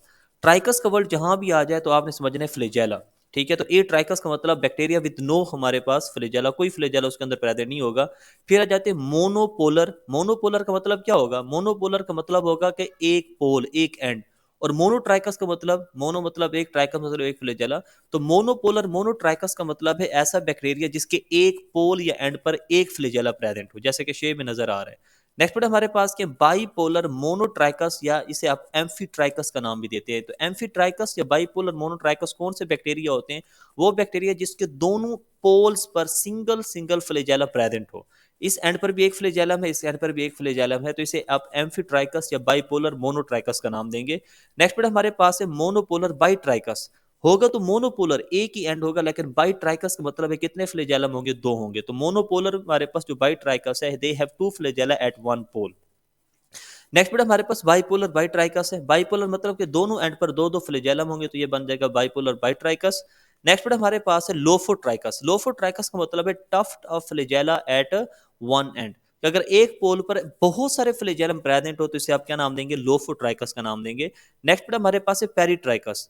अब जो हमारे पास पेरिट्राइकस है, इसमें बेटा हमारे पास जो फ्लैजेलम होते हैं दे आर प्रेजेंट, ठीक है। हमारे पास हर एक सरफेस ऑफ बैक्टीरिया पर थ्री डिमेंशन के अंदर आपको बैक्टीरिया के अंदर फ्लैजेलम नजर आएंगे। तो फ्लैजेलम जो है वो चारों तरफ से बैक्टीरिया को हमारे पास क्या कर रहे होते हैं, सराउंड कर रहे होते हैं। तो अगर पूरी सरफेस पर प्रेजेंट है, हर तरफ से प्रेजेंट है, तो इसे पेरिट्राइकस का नाम देंगे। क्लियर होगी बात। नेक्स्ट बेटा हमारे पास देखें, इसे कहते हैं एम्फिलोफोट्राइकस। लोफोट्राइकस था टफ टफ फ्लैजेला या group of flagella at one end या पोल। एम्फिलोफोट्राइकस का मतलब है टफ टफ फ्लैजेला होगा at both end of the pole, कि दोनों हमारे पास जो पोल्स हैं वहां पर टफ टफ फ्लैजेला प्रेजेंट होते हैं, इसे आप एम्फिलोफोट्राइकस का नाम देंगे। लास्ट में बेटा हमारे पास देखें ये स्ट्रक्चर ऑफ बैक्टीरियल फ्लैजेला, ठीक है, कि बैक्टीरियल फ्लैजेला जो हमारे पास प्रेजेंट है उसका स्ट्रक्चर क्या है वो हम इसे देखते हैं। अब देखें ये हमारे पास फ्लैजेला है, this is a gram negative and this is अ हमारे पास ग्राम पॉजिटिव। तो डियर स्टूडेंट्स, आपने देखना है, याद रखना है कि ये हमारे पास क्या होती है, this is the cell membrane और ये साइटोप्लाज्म है, मतलब ये प्लाज्मा मेम्ब्रेन आपको नजर आ रही है। ठीक है, this is the plasma membrane और ये बाहर की तरफ क्या बेटा सेल वॉल है। क्लियर होगी ये बात। तो सेल वॉल और प्लाज्मा मेम्ब्रेन के दरमियान ये देखें, this is a basal body. ये क्या है, हमारे पास बेसल बॉडी है जिसके अंदर डिस्क प्रेजेंट है। तो अगर तो ये ग्राम नेगेटिव बैक्टीरिया है तो यहाँ पर देखिए आपको एक दो तीन और चार, तो आपको कितने बेटा हमारे पास डिस्क नजर आ रही है, चार, टू पेयर डिस्क नजर आ रहे हैं। ठीक है, डिस्क के टू पेयर्स नजर आ रहे हैं। और अगर हम ग्राम पॉजिटिव की बात करें तो यहाँ वन और टू, तो डिस्क के अंदर हमारे पास मतलब कि जो बेसल बॉडी है उसके अंदर जो नंबर ऑफ डिस्क हैं वो कितनी है, जस्ट टू है, मतलब वन पेयर प्रेजेंट होगा। फिर बेटा हमारे पास देखें, ये हमारे पास जो बेसल बॉडी है ये साइटो प्लाज्मा मेम्ब्रेन में से गुजरती है। ठीक है, एक्चुअली ये साइटोप्लाज्म में प्रेजेंट होती है। आगे आ जाते हैं बेटा हुक। ठीक है, ये कर्व शेप होता है। हुक के बाद क्या आ जाता है, फिलामेंट आ जाता है। फिलामेंट को हमारे पास फ्लैजेलेंट प्रोटीन बनाती है, हम आगे पढ़ते हैं। क्लियर होगी बेटा ये बात। तो ये स्ट्रक्चर हो गया कॉमन सा। तो ये देखिए, this is the basal body. ठीक है, बेसल बॉडी जो हमारे पास ग्राम नेगेटिव के अंदर है, आपने याद रखने, बड़ा इंपॉर्टेंट एमसीक्यूज है। यहाँ कितने पेयर ऑफ डिस्क होते हैं, टू पेयर ऑफ डिस्क। और अगर हम बात करें बेटा हमारे पास ग्राम पॉजिटिव बैक्टीरिया के अंदर, तो यहाँ पर हमारे पास जो नंबर ऑफ डिस्क हैं टू हैं, मतलब कि one, just only one pair, single pair नजर आएगा आपको। ये हुक है and this is a filament. अब देखिए नेक्स्ट बेटा हमारे पास वही स्ट्रक्चर ऑफ बैक्टीरिया, इसको हम डिस्क्राइब करते हैं, एक्सप्लेन करते हैं कि हमारे पास डिफरेंट फॉर्म्स, ठीक है, differ from the eukaryotic flagellum. ठीक है, ये बेटा हमारे पास जो प्रोक्रियोटिक या बैक्टीरियल फ्लैजेलम है, ये यूक्रियोटिक फ्लैजेलम से कैसे डिफरेंट है। अब देखिए, जो यूक्रियोटिक फ्लैजेलम है उसके अंदर मैक्रोट्यूब्यूल्स होती हैं, ट्यूबुलिन प्रोटीन। जबकि बेटा जो बैक्टीरियल फ्लैजेलम है इसके अंदर मैक्रोट्यूब्यूल की बजाय होती है फ्लैजिलिन प्रोटीन। ठीक है, तो ये फर्क है कि जो बैक्टीरियल फ्लैजेलम होगा that is made up of flagellin protein, और जो यूक्रियोटिक फ्लैजेलम होगा, ठीक है, उसके अंदर मैक्रोट्यूब्यूल्स नहीं, मतलब यूक्रियोटिक फ्लैजेलम के अंदर फ्लैजिलिन प्रोटीन की बजाय क्या होंगे, मैक्रोट्यूब्यूल्स होंगे। ठीक है, और ट्यूबुलिन प्रोटीन उसको बना रही होती है। तो केमिकल कंपोजिशन का फर्क है। बैक्टीरियल फ्लैजेलम के अंदर हमारे पास फ्लैजिलिन प्रोटीन होगी और यूक्रियोटिक के अंदर क्या होंगे, मैक्रोट्यूब्यूल्स होंगे। नेक्स्ट बेटा हमारे पास ये क्या होते हैं, नॉन कॉन्ट्रैक्टाइल होते हैं, सॉलिड होते हैं बैक्टीरियल फ्लैजेलम, क्योंकि इसके अंदर मैक्रोट्यूब्यूल्स नहीं होती। लेंथ कितनी है, 20 माइक्रोमीटर, और डायमीटर कितना है, 20 nanometre. Consist of three parts. ठीक है, कैसे, एक इसकी बेसल बॉडी होती है, एक हुक होते हैं और एक क्या होता है, फिलामेंट। तो बेसल बॉडी, हुक और filament, these are three components of the flagellum. Next बेटा हमारे पास देखिए, बेसल बॉडी की अगर हम बात करें तो ओरिजिनेट कहाँ से होती है, साइटोप्लाज्म से। बड़ा इंपॉर्टेंट एमसीक्यूज है कि basal body originate from the cytoplasm. ठीक है, अब इसमें क्या होता है, consist of two pair of discs connected with the central rod, के रॉड के साथ बेटा इसमें क्या होते हैं, टू पेयर ऑफ डिस्क्स होते हैं बेसल बॉडी के अंदर। अगर तो है ग्राम नेगेटिव बैक्टीरिया तो टू पेयर ऑफ डिस्क होंगे। ठीक है, ये आपको बात पता है। और जो ग्राम पॉजिटिव बैक्टीरिया बेटा have only one pair of disc, ये मैं पहले बता चुके। ग्राम नेगेटिव होगा तो टू पेयर ऑफ डिस्क होंगे, और अगर बेटा हमारे पास ग्राम पॉजिटिव है तो only one pair of disc होगा। नेक्स्ट बेटा हमारे पास देखिए, इसका काम क्या होता है, ये एंकर करते हैं फ्लैजेलम को into the cell envelope. Cell envelope क्या होता है, ग्लाइकोकैलिक्स और सेल वॉल को सेल इनवेल्प का नाम देते हैं। तो इनका काम है फ्लैजेलम को सेल इनवेल्प के अंदर एंकर करके रखना। ठीक है, मजबूती से रख देना। नेक्स्ट बेटा हमारे पास हुक है। हुक बेटा कर्व्ड स्ट्रक्चर है, कनेक्ट करता है बेसल बॉडी को और फिलामेंट को। और ये क्या बेटा हमारे पास प्रोजेक्शन इसकी कहाँ से होती है, फ्रॉम द सेल सरफेस। ठीक है, सेल्स जो सरफेस है बेटा हमारे पास बैक्टीरिया की सेल की सरफेस, वहां से प्रोजेक्ट करता है। अब लास्ट में हमारे पास फिलामेंट है, ये होलो स्ट्रक्चर होते हैं, ओरिजिनेट करते हैं फ्रॉम हुक। ठीक है, और इसको अगर देखें तो इसकी केमिकल कंपोजिशन में ग्लोब्यूलर प्रोटीन होती है जिसका नाम क्या बेटा, फ्लैजिनेंट प्रोटीन। तो filament is composed of globular protein, नाम क्या बेटा, फ्लैजिनेंट प्रोटीन। तो हमारा हम इसलिए कह रहे थे कि बैक्टीरियल फ्लैजेलम के अंदर हमारे पास मैक्रोट्यूब्यूल की बजाय क्या होगी, फ्लैजेलेंट प्रोटीन होगी, और यूक्रियोटिक फ्लैजेलम के अंदर फ्लैजेलेंट की बजाय क्या होंगे, मैक्रोट्यूब्यूल्स होंगे। क्लियर है, तो ये हमारे पास स्ट्रक्चर हो गया। नेक्स्ट बेटा हमारे पास फ्लैजेला और पिलाई, पिलाई को फिम्ब्राई का नाम भी देते हैं। तो इनके अंदर जो कंपैरिजन है बेटा उससे हम डिस्कस करते हैं कि इनके अंदर मेजर डिफरेंसेस हमारे पास कौन कौन से हैं। तो डियर स्टूडेंट्स, ठीक है, फ्लैजेलम जो होता है ये थिन होता है। ठीक है, और जो पिलाई होगी बेटा ये क्या होगी, थिक होगी। फ्लैजेला की जो लेंथ होती है वो ज्यादा होती है, लॉन्ग होता है। ठीक है, और जो पिलाई होगी वो क्या होगी, शॉर्ट होगी। अच्छा, जो फ्लैजेला में बेटा this is flexible and helical, और जो आपके पास पिलाई है, ठीक है, ये रिजिड होगी, नॉन हेलिकल होगी, और क्या होगी, होलो होगी। तो आपने याद रखने, जो फ्लैजेलम ये फ्लेक्सिबल और हेलिकल होता है, और पिलाई क्या होती है, रिजिड होती है और नॉन हेलिकल होती है। अब देखिए, जो फ्लैजेलम है ये ओरिजिनेट कहाँ से करता है, बेसल बॉडी से, अटैच्ड होता है विद द प्लाज्मा मेम्ब्रेन और pass out through the cell wall. ठीक, और सेल वॉल में से बाहर निकल जाता है, जिसका जो हमारे पास हुक होता है। और ये हमारे पास जो फिलाई या फिब्राई है ये ओरिजिनेट कहाँ से करती है, ये भी बेसल बॉडी से ओरिजिनेट करती हैं। अटैच्ड होते हैं किसके साथ, प्लाज्मा मेम्ब्रेन के पास, और पास आउट हो जाती हैं थ्रू द सेल वॉल। ठीक है, सेम कहानी है। अब देखिए बेटा हमारे पास जो फ्लैजेला है this is made up of the flagellin protein, और जो पिलाई या फिमराई है बेटा, they are made up of the pilin protein, ठीक है। तो इसके अंदर पिलीन होती है, पिलाई से याद रखने पिलीन, और फ्लेजेला के अंदर आपको पता है फ्लैजेलेंट प्रोटीन होती है। अब देखिए जो फ्लेजेला है, they are present in all except cocci, cocci के अलावा हमारे पास हर बैक्टीरिया के अंदर ऑलमोस्ट फ्लेजेलम प्रेजेंट होता है, ठीक है। सियानो बैक्टीरिया के अंदर भी फ्लेजेलम प्रेजेंट नहीं होता, ये आपने याद रखना, वो ब्लू ग्रीन एल्गी है, ठीक है। तो सियानो बैक्टीरिया के अंदर भी फ्लेजेला अब्सेंट होता है, और कोकाई के अंदर भी बेटा हमारे पास फ्लेजेला अब्सेंट है, ठीक है। क्योंकि हमारे पास cocci rarely have the flagella, बहुत कम फ्लेज हमारे पास कोकस बैक्टीरिया होंगे जिनके अंदर फ्लेजेलम होगा, जनरली आप कहेंगे कि इनके अंदर नहीं होता। अच्छा, पिलाई की बात करें तो हमारे पास present in gram negative bacteria, बड़ा इंपॉर्टेंट एमसीक्यूज है बेटा कि पिलाई प्रेजेंट कहाँ होगी, ग्राम पॉजिटिव बैक्टीरिया में या ग्राम नेगेटिव बैक्टीरिया में। तो आपने याद रखना है बेटा कि pili are present only in gram negative bacteria, while pili are absent in gram positive bacteria. Clear है बेटा, तो ये आपने डिफरेंस नहीं भूलना, टेक्स्ट बुक की लाइन है, बहुत इंपॉर्टेंट एमसीक्यूज के लिए, कि ग्राम नेगेटिव बैक्टीरिया के अंदर पिलाई प्रेजेंट होती है और ग्राम पॉजिटिव के अंदर क्या होती है, एब्सेंट। अब फ्लैजेला का काम क्या होता है, लोकोमोशन में हेल्प करता है, मोटेलिटी में और कीमोटैक्सिस के अंदर। कीमोटैक्सिस का मतलब in response to the some chemical, अगर हमारे पास टुवर्ड्स और अवे फ्रॉम द केमिकल, अगर हमारे पास बैक्टीरिया मूव करता है with the help of flagella, तो इससे आप क्या नाम देते हैं, कीमोटैक्सिस का। अब देखिए पिलाई का काम क्या है, involve in the attachment with host और विद अदर बैक्टीरिया, ठीक है। ये होस्ट की सरफेस के साथ, बैक्टीरियम की सरफेस के साथ, ठीक है, या दूसरे जो बैक्टीरिया होते हैं उनकी सरफेस के साथ बैक्टीरिया को अटैच होने में हेल्प करती है, ठीक है। और ये हमारे पास एक स्पेशलाइज्ड, ठीक है, हमारे पास प्रोसेस करवाते हैं जिसका नाम है कॉन्जुगेशन, ठीक है। तो जो हमारे पास पिलाई हमारे पास कॉन्जुगेशन करवाएगी, इसे सेक्स पिलाई का नाम दिया जाता है, ठीक है। तो कॉन्जुगेशन इज द, ठीक है, unique method for the sexual reproduction. तो हम आगे पढ़ेंगे कि कॉन्जुगेशन क्या है। तो पिलाई के दो काम हो गए, एक तो अटैचमेंट करवाना, दूसरा हमारे पास क्या करवाना, कॉन्जुगेशन करवाना। अब नेक्स्ट बेटा हमारे पास स्ट्रक्चर ऑफ बैक्टीरिया को देखते हैं कि हमारे पास बैक्टीरिया के अंदर क्या क्या चीज़ें प्रेजेंट हैं। तो बैक्टीरिया के अंदर हमारे पास आउटर मोस्ट क्या प्रेजेंट होता है, सेल इनवेल, ठीक है। अब देखिए बेटा हमारे पास हम आउटर टू इनर चलेंगे तो सबसे पहले पैर क्या होगा, सेल इनवेल्प होगा। सेल इनवेल्प में दो चीजें, ग्लाइकोकैलिक्स और एक क्या, सेल वॉल। आमतौर पर बेटा कुछ बुक्स के अंदर ग्लाइकोकैलिक्स और सेल वॉल और प्लाज्मा मेम्ब्रेन तीनों को आप क्या नाम देते हैं, सेल इनवेल्प का नाम देते हैं। लेकिन आपने जो चीज याद रखनी है कि सेल इनवेल्प में दो चीजें हैं, एक हमारे पास ग्लाइकोकैलिक्स है और एक आपके पास सेल वॉल है। अब जो ग्लाइकोकैलिक्स है बेटा इसमें दो चीजें, एक स्लाइम है एक कैप्सूल है। अब देखिए आपने ये बात याद रखनी है कि बैक्टीरिया में या तो स्लाइम होगा या क्या होगा, कैप्सूल होगा, ठीक है। स्लाइम और कैप्सूल को आप ग्लाइकोकैलिक्स का नाम देते हैं। ये हमारे पास स्ट्रक्चर है बैक्टीरिया का, आप इसे अच्छे से देख लें। तो फर्स्ट ऑफ ऑल बैर कैप्सूल, ये आपको नजर आ रहा है, कैप्सूल है, फिर सेल वॉल है। तो इस चीज को आप क्या नाम देते हैं बेटा, इनवेल्प का नाम देते हैं। फिर आगे साइटोप्लाज्मिक मेम्ब्रेन है, फिर बेटा आपके पास साइटोप्लाज्म है जिसके अंदर राइबोसोम प्रेजेंट है, न्यूक्लियोइड प्रेजेंट है, ठीक है। तो ये हमारे पास एक कॉमन सा स्ट्रक्चर है किसका, बैक्टीरिया का। अब देखिए सेल वॉल की बेस पर हम बैक्टीरिया को क्लासीफाई करते हैं दो बेसिस में, एक ग्राम पॉजिटिव और एक ग्राम नेगेटिव। ये हमारे पास स्टेनिंग टेक्निक है, ठीक है।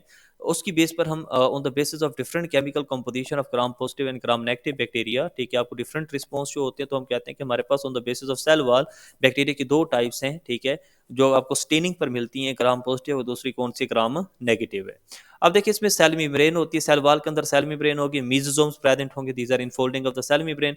बैक्टीरियल साइटोप्लाज्म होगा जिसके अंदर ग्रेन्यूल्स होंगे, स्टोरेज बॉडीज होंगी, बैक्टीरियल जीनोम होगा और बैक्टीरियल अपेंडिजेस आपको मिलेंगी। अभी हमने बैक्टीरियल अपेंडिजेस पढ़ी है, कौन सी, फ्लैजेलम एंड पिलाई।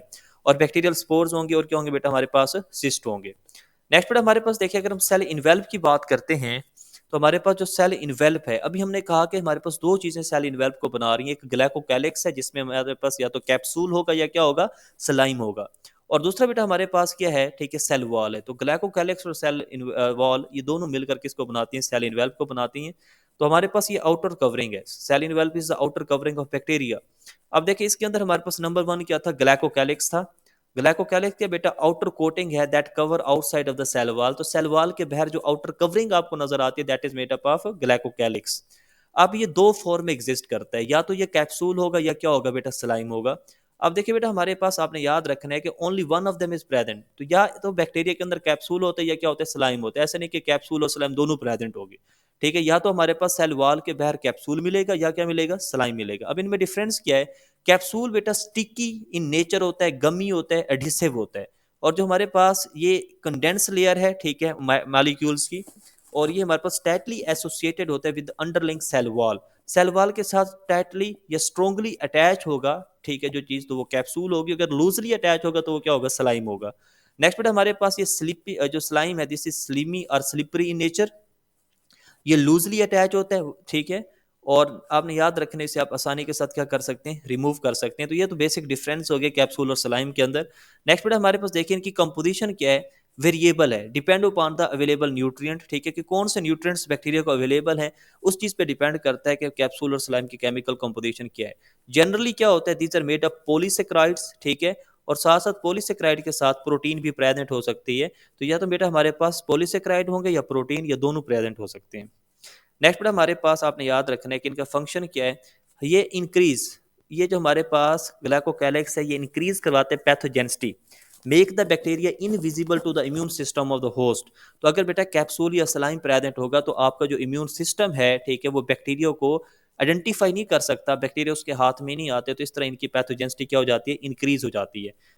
अब जो स्लाइम है ये प्रिवेंट करता है bacterial cell from the phagocytosis by the macrophages, that is immune system. तो अगर आप एक इम्यून सिस्टम में जो मैक्रोफेजेस प्रेजेंट है वो बैक्टीरिया की फैगोसाइटोसिस करवाना चाहेंगे, तो उनकी फैगोसाइटोसिस से, बैक्टीरिया को फैगोसाइटोसिस से कौन बचाएगा, सलाइम बनाएगा, बचाएगा। ये बहुत इंपॉर्टेंट एमसीक्यू है। तो सलाइम प्रिवेंट करता है बैक्टीरियल सेल्स को फ्रॉम द फैगोसाइटोसिस। अगर कैप्सूल की बात करें तो फॉर्मेशन ऑफ बायोफिल्म।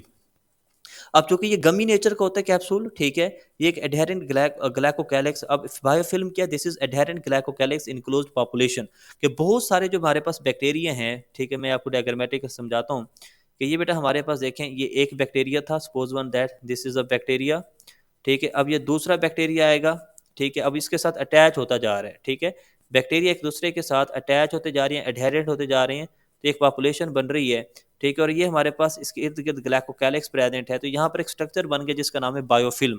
तो जब आप कोई कैनुला वगैरह लगाते हैं, ठीक है, बाजू के अंदर, तो वहाँ पर बेटा हमारे पास मैक्सिमम चांसेस होते हैं बायोफिल्म बनने के, और ये हमारे पास बैक्टीरियल सेल्स को हेल्प करते हैं to stick on the living और द इनर्ट सरफेस, किसी भी इनर्ट सरफेस या लिविंग सरफेस पर, ठीक है, जब ये बायोफिल्म बन जाती है तो बैक्टीरिया आसानी के साथ क्या हो जाते हैं, अटैच हो जाते हैं। ये बात आपने याद रखनी है।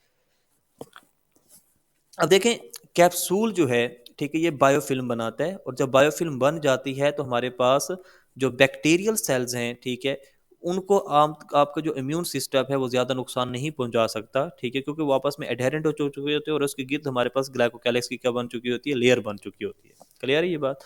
नेक्स्ट बेटा हमारे पास वेरी हार्ड टू किल, ठीक है, अब इस वजह से बेटा हमारे पास जब ये बायोफिल्म बन जाएगी तो बैक्टीरिया को किल करना बहुत मुश्किल हो जाता है। अब देखिए नेक्स्ट बेटा हमारे पास है बैक्टीरियल सेल वॉल।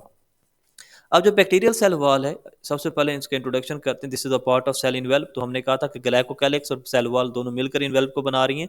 फिर बेटा हमारे पास ये किसके दरमियान होती है, लोकेशन क्या है, हमारे पास सेल वॉल इज लोकेटेड और situated between glycocalyx and cell membrane. तो ग्लाइकोकैलिक्स और सेल मेम्ब्रेन के दरमियान सेल वॉल होती है, ठीक है। मैकोप्लाज्मा वो बैक्टीरिया बेटा जिनके अंदर सेल वॉल क्या होगी, अब्सेंट होगी। क्लियर है ये बात। अब चूंकि सेल वॉल अब्सेंट होती है तो ये बेटा हमारे पास मैकोप्लाज्मास जो हैं, ठीक है, mycoplasma bacteria are not immune to the hypotonic environment, और बैक्टीरियल सेल क्या हो जाते हैं बेटा, उनकी क्या हो जाती है, लाइसिस हो जाती है।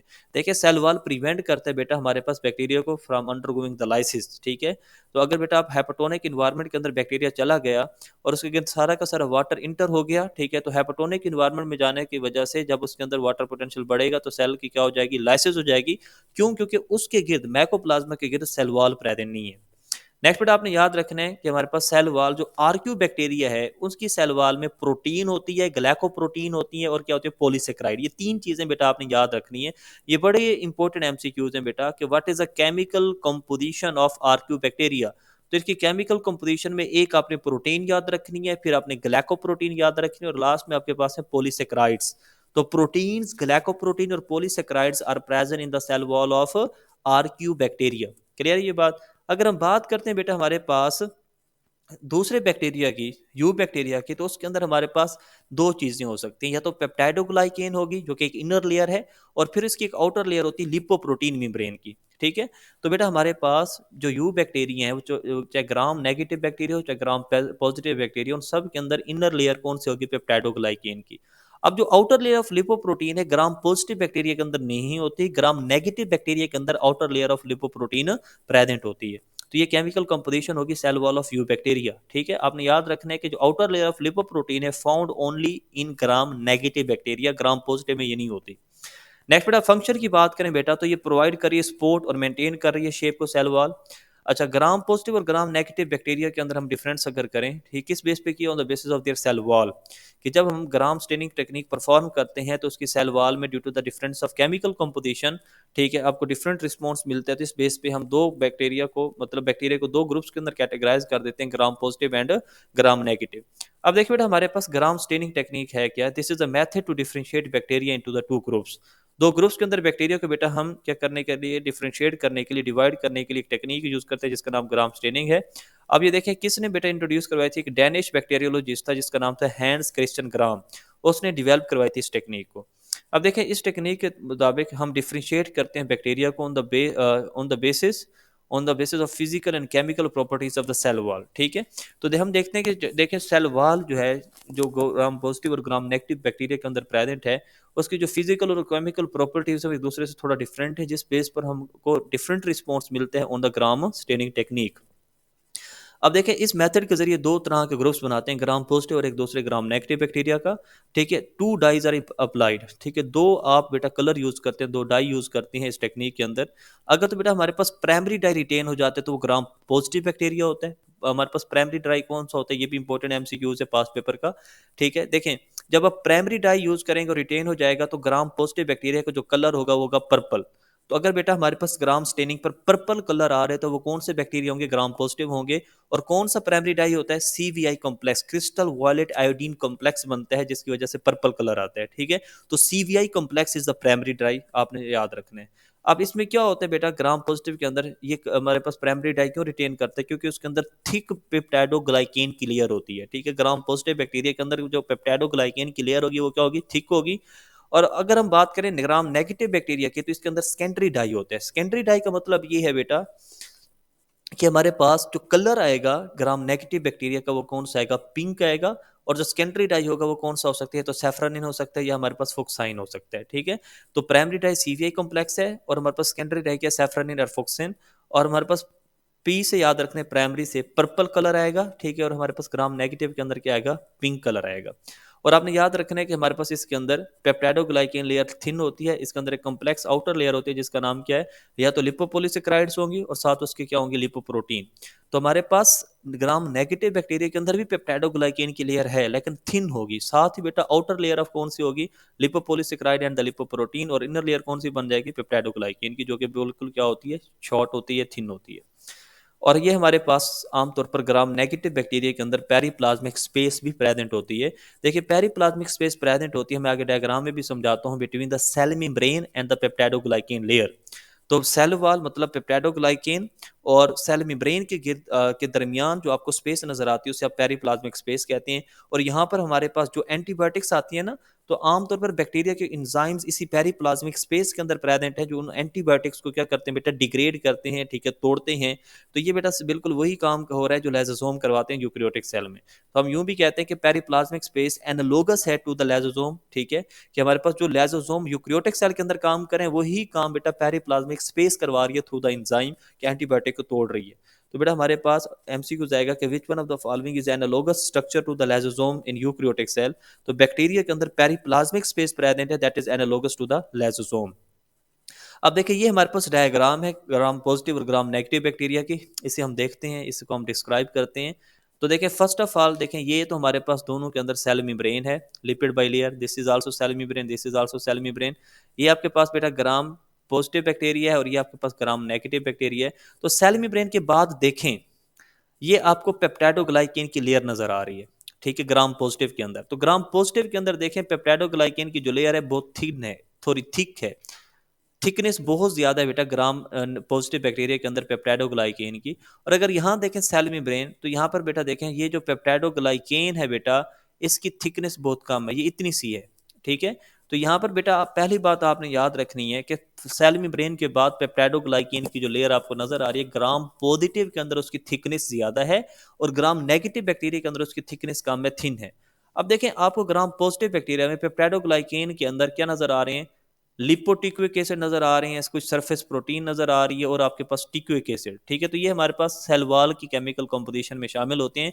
तो हम कहते हैं कि ग्राम पॉजिटिव बैक्टीरिया में हमारे पास 50% क्या पेप्टाइडोग्लाइकेन लेयर है, बाकी टिक्विक एसिड लिपोटिक्विक एसिड इसके अंदर प्रेजेंट है। क्या इसके बाद, ठीक है, पेप्टाइडोग्लाइकेन के बाद कोई और लेयर आपको नजर आ रही है? नहीं नजर आ रही, क्योंकि ग्राम पॉजिटिव बैक्टीरिया में आउटर लेयर होती नहीं है। ठीक है, इसके अंदर इनर लेयर ही है, कि जिस इनर लेयर को आप क्या नाम देते हैं, पेप्टाइडोग्लाइकेन का। लेकिन अगर ग्राम नेगेटिव के अंदर देखें, एक तो पेप्टाइडोग्लाइकेन बहुत शॉर्ट है, इसके बाद आपको एक लेयर नजर आ रही है किसकी? लिपोप्रोटीन की। ये लिपोप्रोटीन है, ठीक, और ये हमारे पास क्या पड़े हुए हैं? लिपोपोलिसेक्राइड्स पड़े हुए हैं। तो ये लिपोप्रोटीन और ये लिपोपोलिसेक्राइड्स ये मिलकर किसको बनाते हैं बेटा? आउटर मेम्ब्रेन को बनाते हैं। तो एक इनर मेम्ब्रेन है, ठीक है, इनर मेम्ब्रेन मोस्टली देखें हमारे पास सेल मेम्ब्रेन को कहते हैं। किसे कहेंगे? सेल मेम्ब्रेन को अगर आप इनर मेम्ब्रेन का नाम देंगे, या पेप्टाइडोग्लाइकेन को आप इनर लेयर का नाम देते हैं, तो बाहर जो लेयर प्रेजेंट होगी that is known as outer membrane. तो हमारे पास ग्राम नेगेटिव बैक्टीरिया में आउटर मेम्ब्रेन भी होती है और इनर मेम्ब्रेन भी होती है, और ग्राम पॉजिटिव बैक्टीरिया के अंदर जस्ट क्या होगी? इनर मेम्ब्रेन होगी, आउटर मेम्ब्रेन प्रेजेंट नहीं होती है। यूं भी कहने कि ग्राम पॉजिटिव बैक्टीरिया में नंबर ऑफ मेजर लेयर्स कितनी है बेटा? वन, जस्ट ये एक लेयर है। ठीक है, और ग्राम नेगेटिव बैक्टीरिया के अंदर बेटा आउटर लेयर भी है और इनर लेयर भी है, तो नंबर ऑफ मेजर लेयर्स कितनी है बेटा? दो है। क्लियर होगी ये बात? तो इसकी सेल वॉल में देखें, आपको ग्राम नेगेटिव में पेप्टाइडोग्लाइकेन, लिपोप्रोटीन और लिपोपोलिसैकेराइड नजर आ रहे हैं, और ग्राम पॉजिटिव के अंदर पेप्टाइडोग्लाइकेन में टिक्विक एसिड, लिपोटिक्विक एसिड नजर आएंगे। क्लियर होगी बेटा ये बात? अच्छा, अब हमने पढ़ा था पेरिप्लाज्मिक स्पेस। ये सेल ग्राम नेगेटिव के अंदर, यहाँ वैसे उसको शो नहीं किया गया, सेल मेम्ब्रेन और पेप्टाइडोग्लाइकेन के दरमियान ये जो स्पेस रह जाती है, इस स्पेस को हम नाम देते हैं पेरिप्लाज्मिक स्पेस का।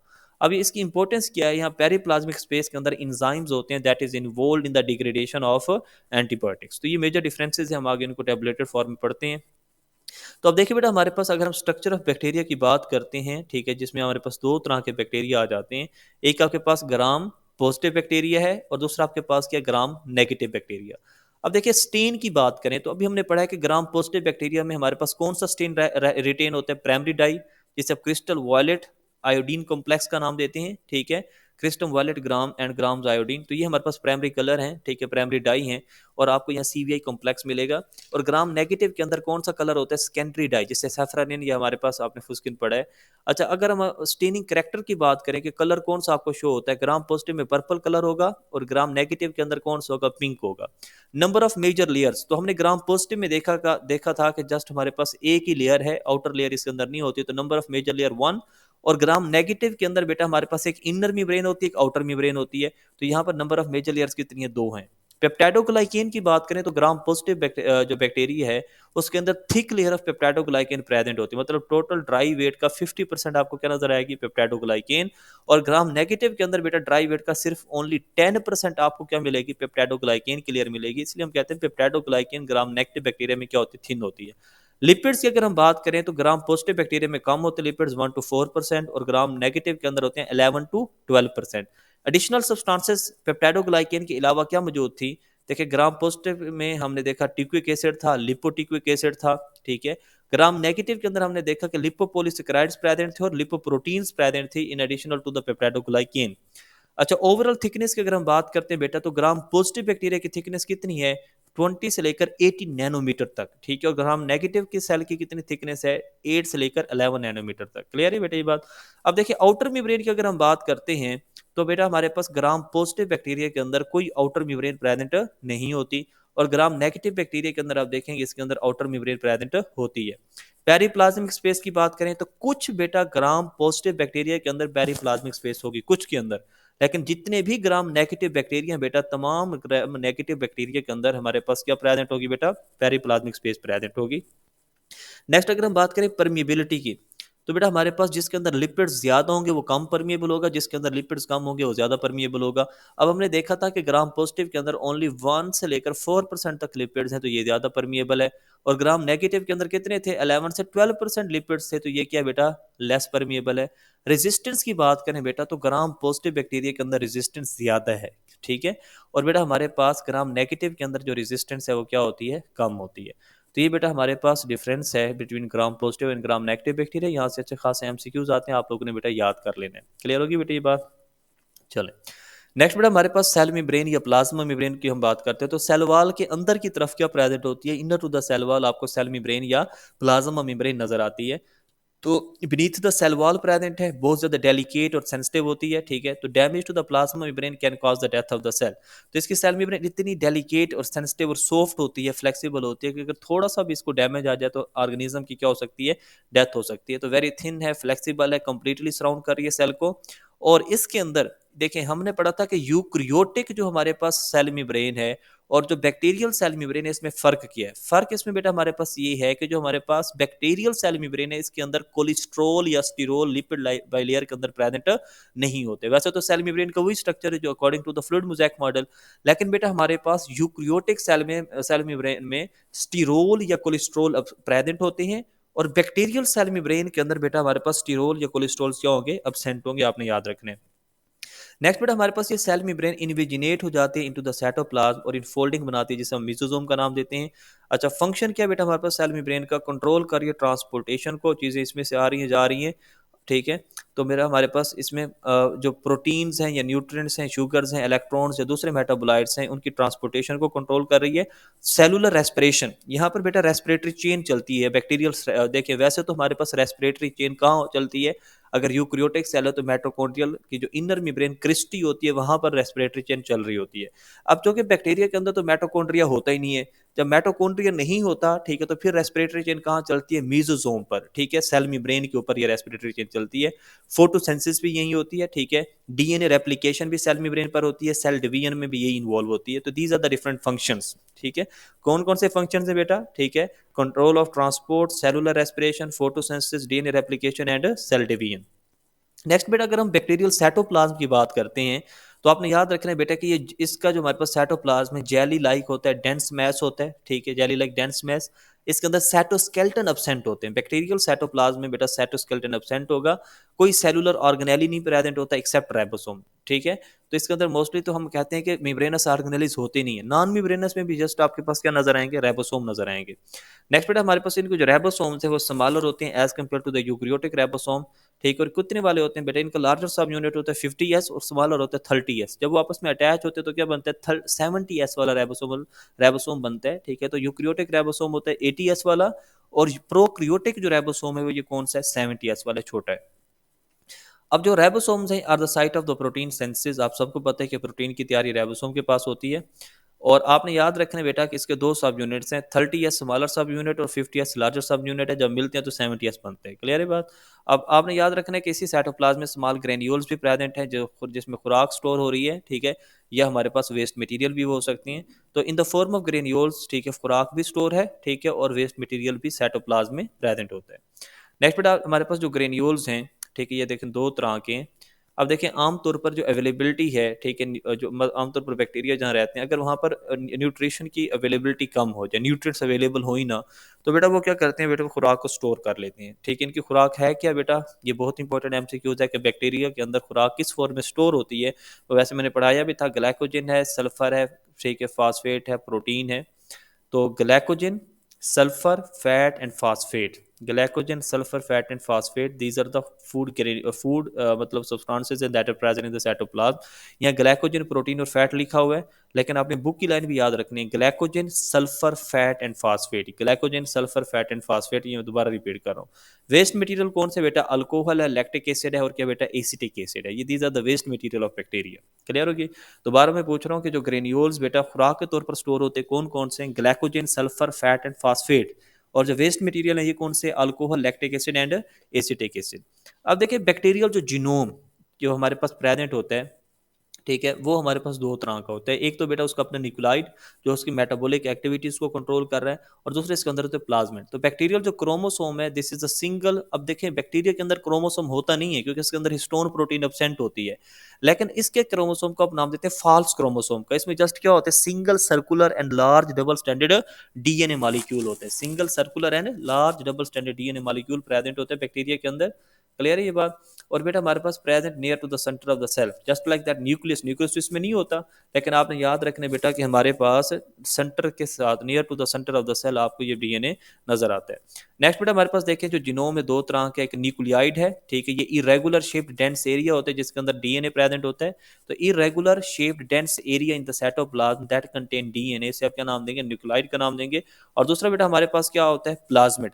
अब देखिए बेटा, हमारे पास जो न्यूक्लियाइड है, ठीक है, ये न्यूक्लियर डीएनए है, लॉन्ग डबल स्टैंडर्ड मॉलिक्यूल होता है, सर्कुलर होता है, फाउंड इन सिंगल कॉपी, ठीक है, मतलब ये हमारे पास एक ही कॉपी होती है। तो ये हमारे पास जो बैक्टीरियल सेल होते हैं उसे इसलिए हम क्या नाम देते हैं, हैप्लाइड।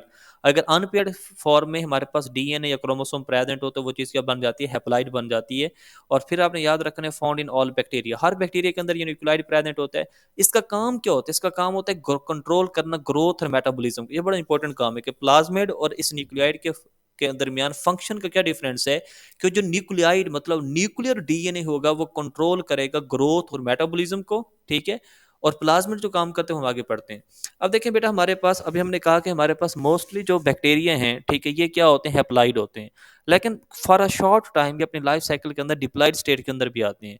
कब? वेरी शॉर्ट पीरियड होता है just before the cell division. Cell को डिवाइड करने से पहले सेल अपने अंदर जीनोम को डुप्लीकेट करते हैं। जब डुप्लीकेट करते हैं तो वो पेयर में आ जाते हैं, एक से दो बन जाते हैं।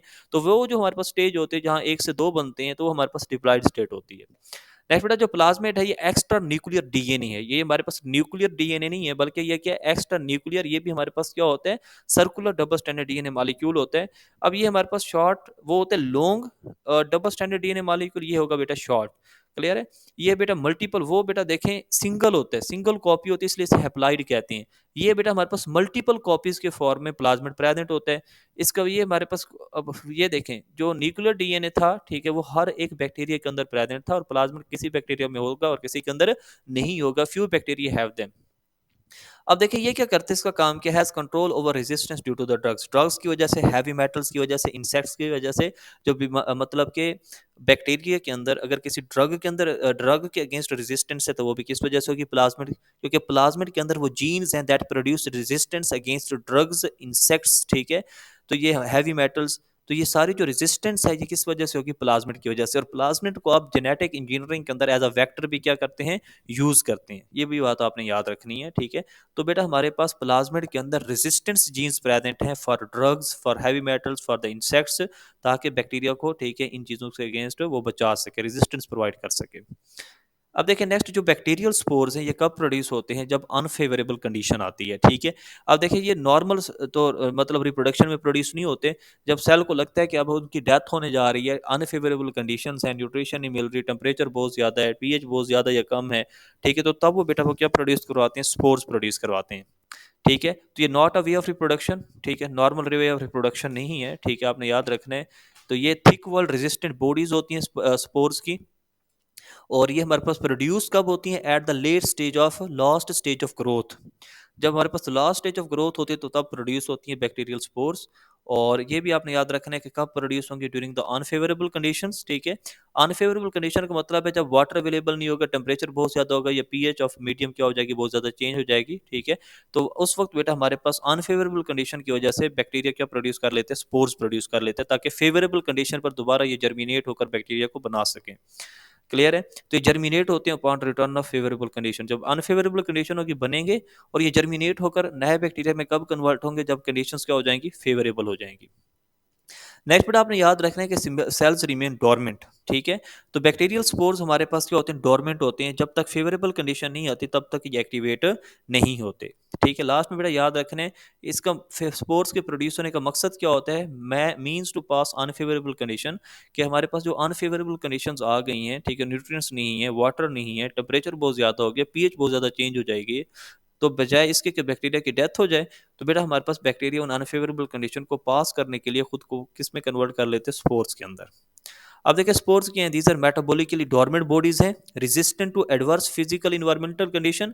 जो बहुत ज़्यादा खतरनाक है, हमारे पास अनफेवरेबल कंडीशंस होती हैं, ठीक है, उनके अगेंस्ट इसके अंदर रेजिस्टेंस प्रेजेंट होते हैं, सच एज लाइट के अगेंस्ट रेजिस्टेंस है, हाई टेम्परेचर, डेसिकेशन, पानी की कमी, पीएच एंड केमिकल एजेंट्स, ठीक है। तो स्पोर्स के अंदर कौन कौन से रेजिस्टेंस है, light, high temperature, desiccation, pH and chemical agents. अब ये जो स्पोर्स है या तो एक्सोस्पोर होंगे, मतलब कि वेजिटेटिव सेल, जो बैक्टीरियल सेल उसके बाहर बनेंगे, या एंडोस्पोर होंगे, ये वेजिटेटिव सेल के अंदर बनेंगे। क्लियर होगी ये बात, इनसाइड द सेल वॉल। अब ये इंडोस्पोर्स हैं, ये are most resistant structures and can survive for the air. जो इंडोस्पोर्स हैं उनके अंदर रेजिस्टेंस बहुत ज़्यादा होती है और कई सालों तक ये डोरमेंट रह सकते हैं। और जब ये हमारे पास फेवरेबल कंडीशन आती हैं तो ये जो हमारे पास स्पोर्स हैं ये जर्मिनेट होकर क्या बनाएंगे, न्यू वेजिटेटिव सेल बना देंगे। And they normally develop at the end stage और last stage of the growth of the bacteria. ये बड़ा इंपॉर्टेंट एमसीक्यू से पूछा जाता है कि स्पोर्स कब प्रोड्यूस होते हैं और सिस्ट कब प्रोड्यूस होते हैं। तो स्पोर्स की अगर हम बात करते हैं बेटा, तो spores are produced at the end stage of the growth of the bacteria. Next बेटा हमारे पास अगर सिस्ट की बात करते हैं तो सिस्ट हमारे पास क्या है बेटा, these are dormant just like spores. ये भी बेटा प्रोड्यूस होती है ड्यूरिंग द अनफेवरेबल कंडीशन। कब? जब हमारे पास कंडीशंस क्या हो जाएं, अनफेवरेबल हो जाएं, तो तब ये बेटा हमारे पास क्या होंगी, प्रोड्यूस होंगे।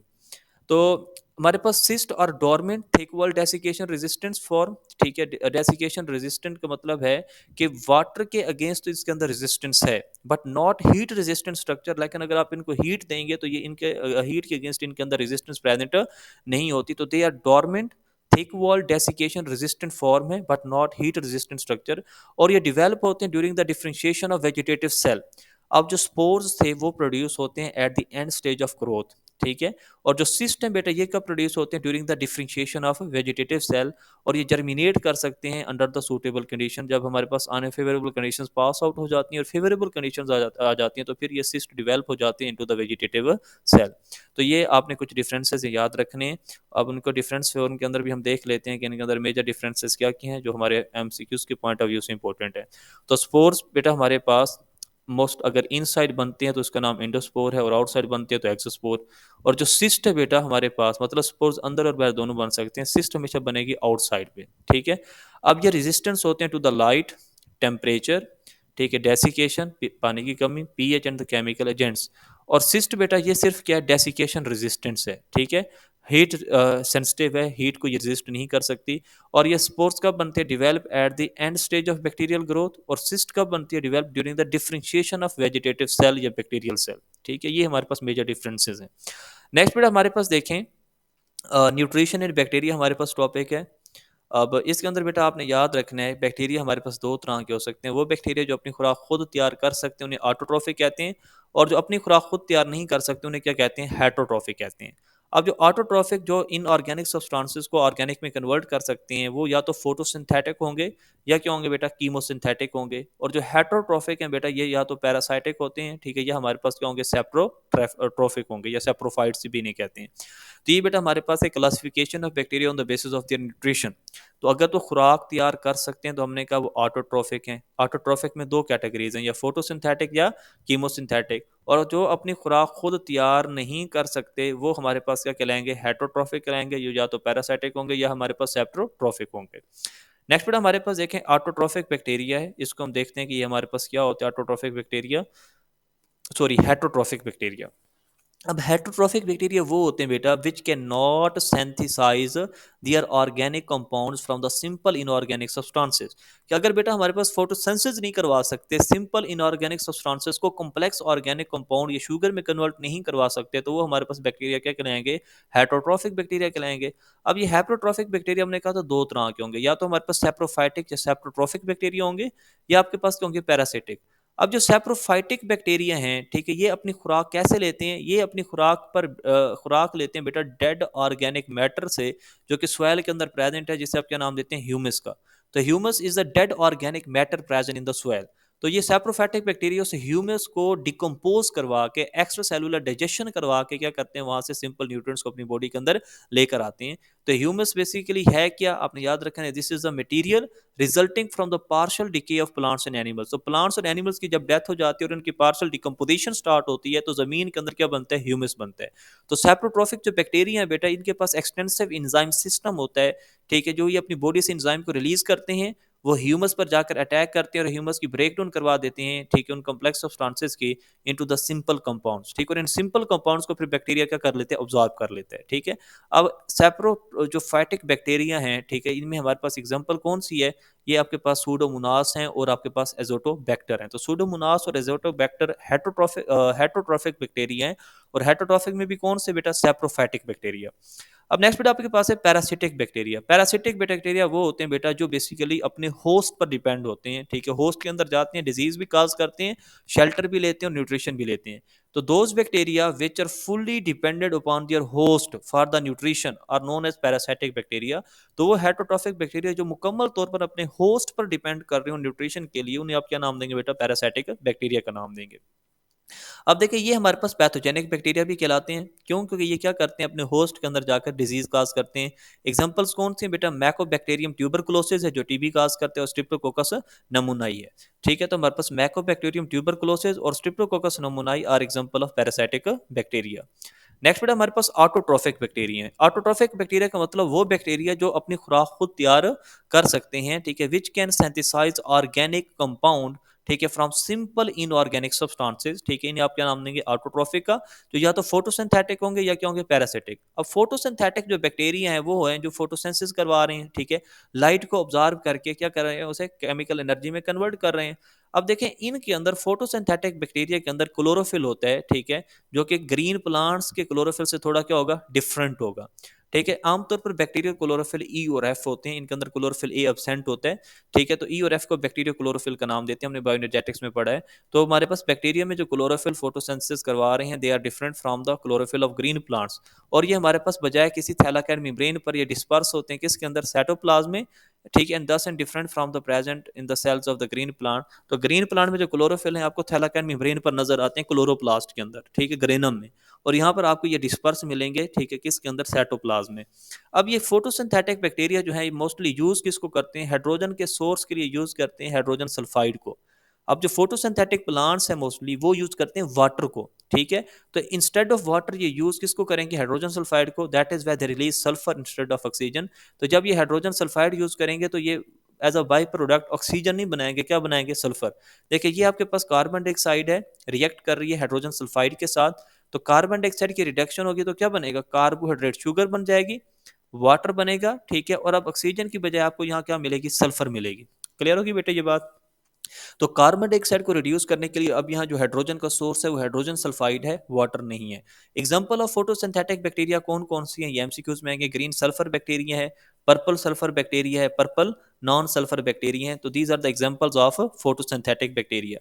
नेक्स्ट बेटा हमारे पास है कीमोसिंथेटिक बैक्टीरिया। अब कीमोसिंथेटिक बैक्टीरिया अपनी ऑर्गेनिक कंपाउंड तो अपने तैयार कर लेते हैं, शुगर तो तैयार कर लेते हैं, लेकिन बेटा ये हमारे पास सोलर एनर्जी को ऑब्जर्व नहीं करते। ये क्या करते हैं बेटा? कीमोसिंथेटिक जो बैक्टीरिया हैं, ठीक है, ये हमारे पास ऑक्सीडाइज करते हैं। क्या करते हैं बेटा? ऑक्सीडाइज करेंगे किस चीज को? इन ऑर्गेनिक कंपाउंड्स को, जस्ट लाइक अमोनिया हो गया, नाइट्रेट्स हो गया, नाइट्राइड्स हो गए, सल्फर हो गया, फेरस आयरन हो गया। और जब ये इन ऑर्गेनिक कंपाउंड्स को ऑक्सीडाइज करेंगे वहां से एनर्जी निकलेगी, और जो एनर्जी निकलेगी उसको ट्रैप कर लेंगे। ठीक है, और ट्रैप करने के बाद इस्तेमाल करेंगे for the synthetic reaction. Synthetic reaction में क्या करेंगे? इन ऑर्गेनिक कंपाउंड को कन्वर्ट करेंगे ऑर्गेनिक कंपाउंड में। तो मतलब यह है कि जो कीमोसिंथेटिक बैक्टीरिया है कि सोलर एनर्जी को केमिकल एनर्जी में कन्वर्ट करने की बजाय ये इन ऑर्गेनिक कंपाउंड्स को ऑक्सीडाइज करके एनर्जी लेते हैं और उस एनर्जी को इस्तेमाल करते हैं ऑर्गेनिक कंपाउंड बनाने के लिए। और इसमें हमारे पास एग्जांपल कौन से बेटा? नाइट्रीफाइंग बैक्टीरिया जैसे कि नाइट्रोसोमोनास है, नाइट्रोबैक्टर है, राइजोबियम बैक्टीरिया है। तो these are the nitrifying bacteria. Next बेटा हमारे पास क्लासिफिकेशन है बैक्टीरिया की on the basis of their respiration. तो रेस्पिरेशन की बुनियाद पर हमारे पास डिफरेंट तरह के बैक्टीरिया प्रेजेंट हैं। अब देखें ये टाइप ऑफ बैक्टीरिया है। अब हमारे पास आपने याद रखने, ये इंक चेंज कर लेते हैं हम कर लेते हैं जी ये ब्लैक। अब एरोबिक बैक्टीरिया देखें, there are 4 types of bacteria, ठीक है, on the basis of their respiratory activity. कुछ आपके पास है एरोबिक, कुछ आपके पास एनएरोबिक बैक्टीरिया हैं, कुछ आपके पास है फैकल्टेटिव, और कुछ बेटा आपके पास है मैक्रो इरोफिलिक बैक्टीरिया। अब देखिए जो हमारे पास एरोबिक बैक्टीरिया हैं, ठीक है, ये हमारे पास वो bacteria that grow in the presence of oxygen. जिनको ऑक्सीजन मिलेगी तो ग्रो करेंगे, अदरवाइज वो ग्रो नहीं कर सकते। और इसमें हमारे पास एग्जांपल किसकी है? सूडोमोनास की और एजोटोबैक्टर की। एनएरोबिक कौन से होते हैं? एनएरोबिक का मतलब है that can grow in the absence of oxygen. वो ऑक्सीजन की मौजूदगी में ग्रो नहीं करेंगे बल्कि in the absence of oxygen grow करेंगे। और इसमें हमारे पास एग्जांपल स्पायरोशीट या स्पायरोकीट जिसे कहते हैं, क्लोस्ट्रीडियम है और मिथेनोजेंस हैं। ठीक है, तो these are the anaerobic bacteria. फिर अगर हम बात करें फैकल्टेटिव बैक्टीरिया की, तो they grow in the presence और अब्सेंस ऑफ ऑक्सीजन। इनको ऑक्सीजन मिले या ना मिले ये खुद ग्रो कर सकते हैं, इन्हें कहेंगे फैकल्टेटिव बैक्टीरिया। और इसमें हमारे पास जो बेस्ट एग्जांपल है दैट इज एस्क्रेशिया कुलाई। फिर लास्ट में हमारे पास आते हैं माइक्रो इरोफिलिक। मैक्रो इरोफिलिक का मतलब ये है कि they require low concentration of oxygen for their growth. तो अगर तो बेटा ग्रोथ के लिए इनको बहुत कम ऑक्सीजन की रिक्वायरमेंट हो, ठीक है, तो इन्हें क्या नाम देंगे, मैक्रो इरोफिलिक बैक्टीरिया का नाम देंगे। ठीक है, और इसमें हमारे पास एग्जांपल कौन सी है बेटा, कैंपेलो बैक्टर की है। क्लियर होगी बेटा ये बात। तो ये बेटा हमारे पास डिफरेंट तरह के बैक्टीरिया हो गए, कुछ एरोबिक, कुछ एनारोबिक, कुछ फैकल्टेटिव और मैक्रो एरोफिलिक। तो अब आपने इनकी एग्जांपल याद रखनी है जो एमसीक्यूज में पूछी जाएंगी। नेक्स्ट बेटा हमारे पास है रिप्रोडक्शन इन बैक्टीरिया। ठीक है, आपको पता है कि मोस्टली तो इसके अंदर एसेक्सुअल रिप्रोडक्शन होती है, क्योंकि बैक्टीरिया जो है बेटा लैक्स माइटोसिस, इनके अंदर माइटोसिस नहीं होती। तो अब जो बैक्टीरियल की ग्रोथ है इसका मतलब है increase in the number of bacterial cell, कि हमारे पास विद पर यूनिट टाइम, ठीक है, हमारे पास एक बैक्टीरिया से कितने नए बैक्टीरिया बन रहे हैं, वो उसकी क्या कहलाती है, बैक्टीरियल ग्रोथ कहलाती है। तो ये आपने याद रखनी है कि bacterial growth refers to the, ठीक है, increase in number of bacterial cell. अब जब बैक्टीरियल इंक्रीज इन नंबर है, ये किसके थ्रू होगा, एसेक्सुअल मीन ऑफ रिप्रोडक्शन, जिसका नाम क्या है, बाइनरी फिशन। तो बैक्टीरिया बेटा किसके थ्रू बेटा हमारे पास इंक्रीज करेंगे अपने नंबर में, बाइनरी फिशन के through. This is asexual method of reproduction. अब होता क्या बाइनरी फिशन के अंदर, पेरेंट सेल की इनलार्जमेंट होती है, पेरेंट सेल इनलार्ज हो जाएगा, क्रोमोसोम की डुप्लीकेशन। अब ट्रू क्रोमोसोम तो नहीं होते, मतलब डीएनए रेप्लिकेट कर जाएगा और वो क्या कर जाएगा, डिस्ट्रीब्यूट होगा। देखें हमारे पास ये सबसे पहले पेरेंट सेल इनलार्जमेंट, और यहाँ पर देखिए हमारे पास डीएनए क्या हो चुका है, रेप्लिकेट हो चुका है। रेप्लिकेट होने के बाद वो डिवाइड हो जाएगा, डिस्ट्रीब्यूट हो जाएगा। और जो सेल मेम्ब्रेन है उसकी इन्वेजिनेशन होगी, इनवर्ड ग्रोथ होगी सेल वाल की, और हमारे पास division of the cell into the two daughter cell. और एक सेल से क्या हमारे पास कितने सेल बन जाएंगे बेटे, दो बन जाएंगे। तो पहले पेरेंट सेल की इनलार्जमेंट हुई, बैक्टीरियल सेल हमारे पास एक से डीएनए से दो डीएनए बन गए बैक्टीरियल सेल के अंदर। फिर इसकी डिस्ट्रीब्यूशन होगी, प्लाज्मा मेम्ब्रेन इन्वेजिनेट करेगी, सेल वाल इन्वेजिनेट करेगी, और एक सेल से कितने सेल बन जाएंगे बेटा, हमारे पास दो सेल बन जाएंगे। This is a binary fission. Next sexual reproduction. अब देखें बैक्टीरिया के अंदर जो ट्रेडिशनल सेक्सुअल रिप्रोडक्शन है ना, ट्रेडिशनल सेक्सुअल रिप्रोडक्शन का मतलब है कि हमारे पास मेल गैमीट्स बनेंगे, दो पेरेंट्स इन्वॉल्व हों, मेल गैमीट स्पर्म बने और फीमेल गैमीट एग बने, तो ये कहलाते हैं ट्रेडिशनल सेक्सुअल रिप्रोडक्शन। अब बैक्टीरिया के अंदर तो ट्रेडिशनल सेक्सुअल रिप्रोडक्शन है नहीं, क्योंकि there is no formation of gametes and the zygote, क्योंकि इनके अंदर ना गैमीट्स बनेंगे, जब गैमीट्स नहीं बनेंगे तो जाइगोट भी नहीं बनेगा। Instead it involve genetic recombination. इनके अंदर बेटा हमारे पास क्या होता है कि दो डिफरेंट जो सेल्स हैं बैक्टीरिया के, वो अपने जीन्स को ट्रांसफर कर सकते हैं, ठीक है, from one bacteria to the other. इसे कहेंगे जेनेटिक रिकॉम्बिनेशन। और ये थ्री वेज में होता है, तीन तरीकों से जरिए होता है। एक बेटा आपके पास कॉन्जुगेशन है, एक ट्रांसडक्शन है, और तीसरा बेटा आपके पास है ट्रांसफॉर्मेशन।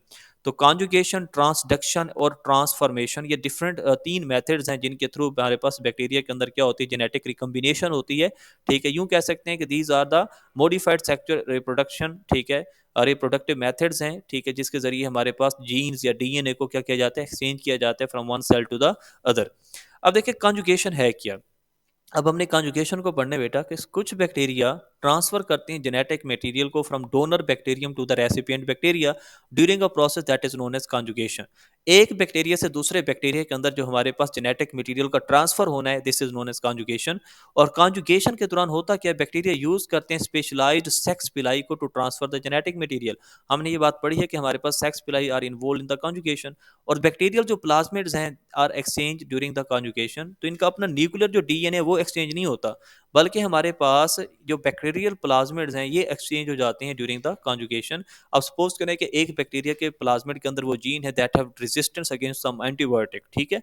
तो वो जो एंटीबायोटिक रेजिस्टेंट वाला जीन है, ठीक है, वो एक बैक्टीरिया, ठीक है, जो डोनर बैक्टीरिया होगा वो रेसिपिएंट बैक्टीरिया को ट्रांसफर कर देगा, तो वो भी क्या बन जाएगा, रेजिस्टेंट बैक्टीरिया बन जाएगा।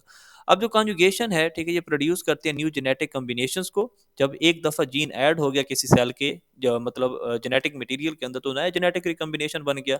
अब इससे क्या होता है, ये अलाउ करता है रिजल्टिंग बैक्टीरिया को to survive under the great variety of condition. तो अभी मैंने बताया था कि अगर किसी एंटीबायोटिक रेजिस्टेंट वाला जीन आकर ऐड हो जाता है, नया जेनेटिक रिकॉम्बिनेशन बन जाता है, तो उस बैक्टीरिया के अंदर भी क्या आ जाएगी, नई रेजिस्टेंस आ जाएगी अगेंस्ट दैट एंटीबायोटिक। अब देखिए ये हमारे पास मेथड शो किया गया है। अब इस मेथड को आप थोड़ा गौर से देखें। हमारे पास सपोज करें this is a donor bacteria, this is a recipient bacteria. तो donor cells attach to the recipient cell with its pili, ठीक है। तो अब देखें ये हमारे पास कॉन्जुगेटिंग पिलाई है या सेक्स पिलाई, इसके थ्रू अटैच हो गए। ट्रांसफर होने के अटैच होने के बाद सेल्स कॉन्टैक्ट वन अनदर, एक दूसरे के साथ कॉन्टैक्ट करते हैं। अब देखिए सपोज करें यहाँ से दिस इज अ डोनर, ये आपके पास डोनर है और दिस इज अ रेसिपिएंट, ठीक है। तो यहाँ पर देखें इसका जो जीन है वो प्लाज्मिड से कहाँ आ रहा है, मतलब genetic material into that cell. अब ये देखें हमारे पास यहाँ से एक प्लाज्मिड था, उसने खुद को डुप्लीकेट करके यहाँ भी उसके अंदर प्लाज्मिड को या उस जीन को ट्रांसफर कर दिए।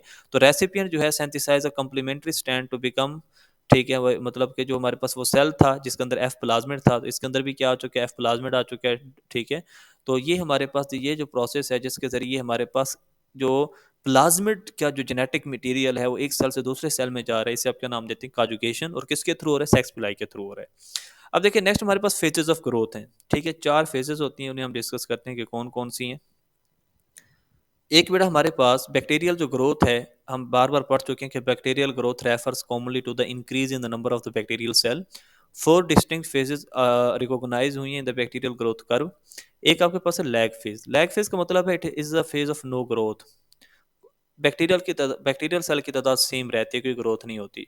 अब इस फेज के अंदर बैक्टीरिया करता क्या बेटा, लैग फेज के अंदर बैक्टीरिया खुद को प्रीपेयर करता है किसके लिए, for the purpose of cell division, खुद को डिवाइड करने के लिए तैयार करेगा।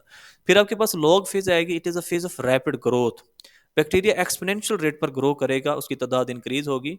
ठीक है, divide at the exponential rate. और इसमें नंबर ऑफ सेल डबल होते हैं विद ईच डबलिंग टाइम, वक्त के गुजरने के साथ साथ बैक्टीरिया की तादाद डबल होती जाती है। और फिर आपके पास है स्टेशनरी फेज। स्टेशनरी का मतलब क्या होता है, रेस्ट। अब इसमें क्या होता है, बैक्टीरियल जो डेथ रेट है is equal to the bacterial rate of reproduction. जितने बैक्टीरिया बन रहे होते हैं उतने उतने ही बैक्टीरिया की डेथ हो रही होती है। तो हमारे पास क्या होता है कि बैक्टीरिया की जो पॉपुलेशन है वो कांस्टेंट हो जाती है। This occurs due to the exhaustion of nutrients और अकोमोलेशन ऑफ टॉक्सिक मेटाबोलाइट्स। अगर बैक्टीरियल पॉपुलेशन के अंदर न्यूट्रिएंट की कमी होगी या न्यूट्रिशन जितने भी न्यूट्रिएंट्स से सारे के सारे कंज्यूम हो गए हैं या कोई टॉक्सिक मेटाबोलाइट जमा हो गया, तो उससे बेटा हमारे पास क्या हो जाता है, बैक्टीरियल सेल की डेथ होना स्टार्ट हो जाती है। तो जितने बैक्टीरियल सेल की डेथ होगी उतने नए बैक्टीरियल सेल बनेंगे, तो बैक्टीरियल पॉपुलेशन कांस्टेंट रहती है। और इस फेज को कहते हैं स्टेशनरी फेज। अब डेथ या डिक्लाइन फेज क्या होते हैं, सपोज आपने एंटीबायोटिक खाई, एंटीबायोटिक खाने से क्या हो गया, बैक्टीरिया मरना स्टार्ट हो गया, डाई होना स्टार्ट हो गया। यहाँ पर क्योंकि death rate is more than the reproductive rate. ठीक है, खत्म ज्यादा हो रहे हैं, बन कम रहे हैं। तो जब डेथ रेट ज्यादा होगा तो बैक्टीरिया की पॉपुलेशन क्या साइज क्या हो जाएगा, कम हो जाएगा। सम बैक्टीरिया में भी survive by forming resistant spores. ठीक है, अब जब देखें ये अनफेवरेबल कंडीशन आई है कि सारे बैक्टीरिया मर रहे हैं, तो कुछ क्या बना लेंगे, स्पोर्स बना लेंगे। क्लियर होगी ये बात। तो ये चीजें आपने याद रखनी है बेटा। अब देखिए इस कर्व को देखें ध्यान से, डायग्रामेटिकली मैं इसको एक्सप्लेन कर रहा हूँ। तो फर्स्ट ऑफ ऑल पहली फेज का नाम क्या था, this is a lag phase. ठीक है, no growth, no increase in the number of living bacterial cell. दूसरी कौन सी थी, ठीक है, लैग लॉग फेज थी। पहली लैग है, दूसरी लॉग है। इस पर एक्सपोनेंशियल इंक्रीज होते नंबर ऑफ लिविंग सेल। तो देखिए पहले हमारे पास कर्व क्या थी, कांस्टेंट। फिर जब एक्सपोनेंशियल इंक्रीज हुआ, ठीक है, कि हमारे पास reproductive rate is more than the death rate, तो यहाँ तक बेटा हमारे पास देखें लॉग फेज के अंदर एक्सपोनेंशियल इंक्रीज हुआ है। फिर बेटा हमारे पास देखें ये कांस्टेंट हो गई है।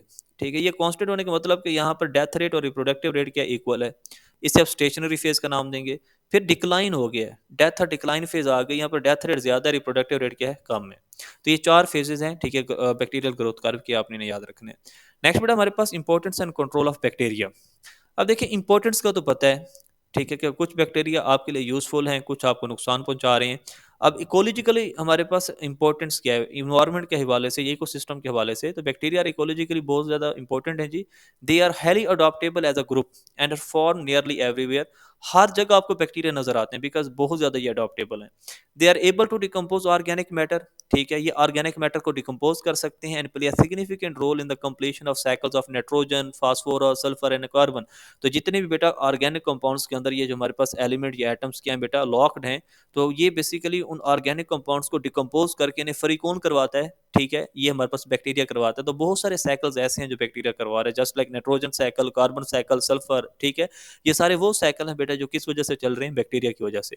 नेक्स्ट हमारे पास है इकोनॉमिक इंपॉर्टेंस। तो बैक्टीरिया को आप इस्तेमाल करते हैं बहुत सारी इंडस्ट्रीज में, फूड इंडस्ट्री के अंदर भी यूज़ करते हैं, ड्रग्स के अंदर भी यूज़ करते हैं ताकि आप एंटीबायोटिक्स बना सकें। और इसे बायोटेक्नोलॉजी के अंदर भी इस्तेमाल किया जाता है, ठीक है, for the production of some medicine, for the production of some product. तो bacteria are also responsible for the spoilage of the food and vegetable. ये तो होगी उसकी इंपॉर्टेंस हो गई कि ये हमें फ़ायदा कहाँ कहाँ दे रहा है। और लेकिन साथ साथ ये खुराक को भी स्पॉयल कर रहा है, ठीक है, और वेजिटेबल्स को भी स्पॉयल कर रहा है। और बहुत सारे ऐसे बेटा डिजीजेज हैं प्लांट्स के अंदर that are caused by the, ठीक है, बैक्टीरिया। तो मैनी प्लांट पैथोजेंस भी हैं जो एडवर्सली इफेक्ट करें एग्रीकल्चर इंडस्ट्री को। अब मेडिकल इंपॉर्टेंस क्या है, बैक्टीरिया बहुत ज़्यादा कॉमन पैथोजन इंसान के। बहुत सारी आपके अंदर बैक्टीरियल डिजीजेज हैं, तो अप्रोक्सीमेटली 200 स्पीशीज ऐसी हैं, ठीक है, that are known to cause disease in human, जो इंसान के अंदर क्या काज करवा रही है बेटा, डिजीज काज करवा रही है। तो many bacteria normally inhibit the bodies of man and other animal. हमारे अंदर भी बहुत सारी बैक्टीरिया हैं, जो कुछ फ्रेंडली बैक्टीरिया और कुछ क्या है, पैथोजेनिक बैक्टीरिया। नेक्स्ट बेटा हमारे पास देखें, अब फिजिकल मेथड, अब कंट्रोल ऑफ बैक्टीरिया हम कैसे कर सकते हैं, पहला हम पढ़ेंगे फिजिकल मेथड। अब देखिए बेटा, हमारे पास फिजिकल मेथड में जो हमारे पास सबसे पहला प्रोसेस है उसे कहते हैं स्टीरिलाइजेशन। स्टीरिलाइजेशन का मतलब होता है destruction of all life form, ठीक है, कि हमारे आपने स्टीरिलाइज करना है किसी चीज़ को, तो वहाँ पर जितने भी बैक्टीरिया हैं सबको आपने किल कर देना है। तो फिजिकल मेथड कौन सा है, स्टीरिलाइजेशन। सबसे पहला स्टीरिलाइजेशन के अंदर जो हम मोड यूज़ करते हैं दैट इज़ हीट। हीट के जरिए आप बैक्टीरिया को किल करते हैं। अब देखिए हीट दो तरह की है, या तो आपके पास होगी ड्राई हीट या आपके पास होगी मॉइस्ट हीट। तो अगर तो बेटा हमारे पास ड्राई हीट है, ड्राई हीट क्या करवाती है बेटा, वो बेसिकली ऑक्सीडेशन करवा देती है केमिकल कंपोनेंट्स की जो बैक्टीरिया के मौजूद हैं और बैक्टीरिया को किल कर देते हैं। और दूसरी बेटा आपके पास है मोइस्ट हीट। मोइस्ट हीट क्या करती है, कोगुलेशन ऑफ प्रोटीन करवा देती है, ठीक है, जो बैक्टीरिया के अंदर प्रोटीन है उसकी कोगुलेशन हो जाएगी और बैक्टीरिया की क्या हो जाएगी, डेथ हो जाएगी। तो ये देखें, moist heat cause the coagulation of bacterial protein to kill them.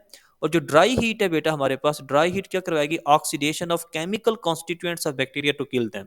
तो बैक्टीरिया को जो चीज़ें बना रही हैं उनकी ऑक्सीडेशन करवा देंगे तो बैक्टीरिया की डेथ हो जाएगी, ठीक है। और हमारे पास इस मेथड को हम यूज़ कहाँ करते हैं, this method is used in microbiological labs. Next बेटा, रेडिएशंस के थ्रू भी आप बैक्टीरिया को खत्म कर सकते हैं। अब जो इलेक्ट्रोमैग्नेटिक रेडिएशंस हैं, ठीक है, जिनकी वेवलेंथ कम है, कितनी कम होनी चाहिए, लेस देन 300 नैनोमीटर, वो बेटा हमारे पास रेडिएशन इफेक्टिव हैं to kill the macro organism, जैसा कि गैमा रेज। तो अब वो इलेक्ट्रोमैग्नेटिक रेडिएशन जिनकी वेवलेंथ 300 नैनोमीटर से कम है, ये इंपॉर्टेंट एमसीक्यूज है, उनको आप यूज कर सकते हैं बेटा मैक्रो ऑर्गेनिज्म को मारने के लिए, जैसा कि गैमा रेज। अब कुछ बेटा हमारे पास कहीं स्टीरिलाइजेशन करवाने के लिए मेम्ब्रेन फिल्टर्स भी यूज करते हैं। अब मेम्ब्रेन फिल्टर्स वहाँ यूज करते हैं उन कंपाउंड्स को प्यूरिफाई करने के लिए करते हैं, ठीक है, जहाँ जो बेसिकली कंपाउंड्स के होते हैं हीट सेंसिटिव होते हैं।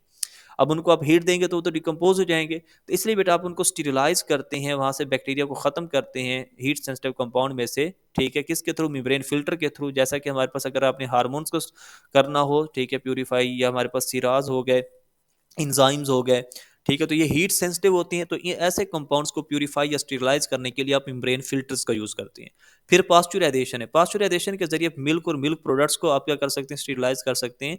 तो पास्चुराइजेशन के जरिए आप किल कर सकते हैं नॉन स्पोर फार्मिंग बैक्टीरिया को, किसके थ्रू, हीट करके। जैसे कि मिल्क के अंदर अगर आपने पास्चुराइजेशन करवानी है तो आप मिल्क को, ठीक है, अगर आप 71 डिग्री सेल्सियस पर हीट करें तो कितने सेकंड्स के लिए हीट करेंगे, 15 सेकंड्स के लिए।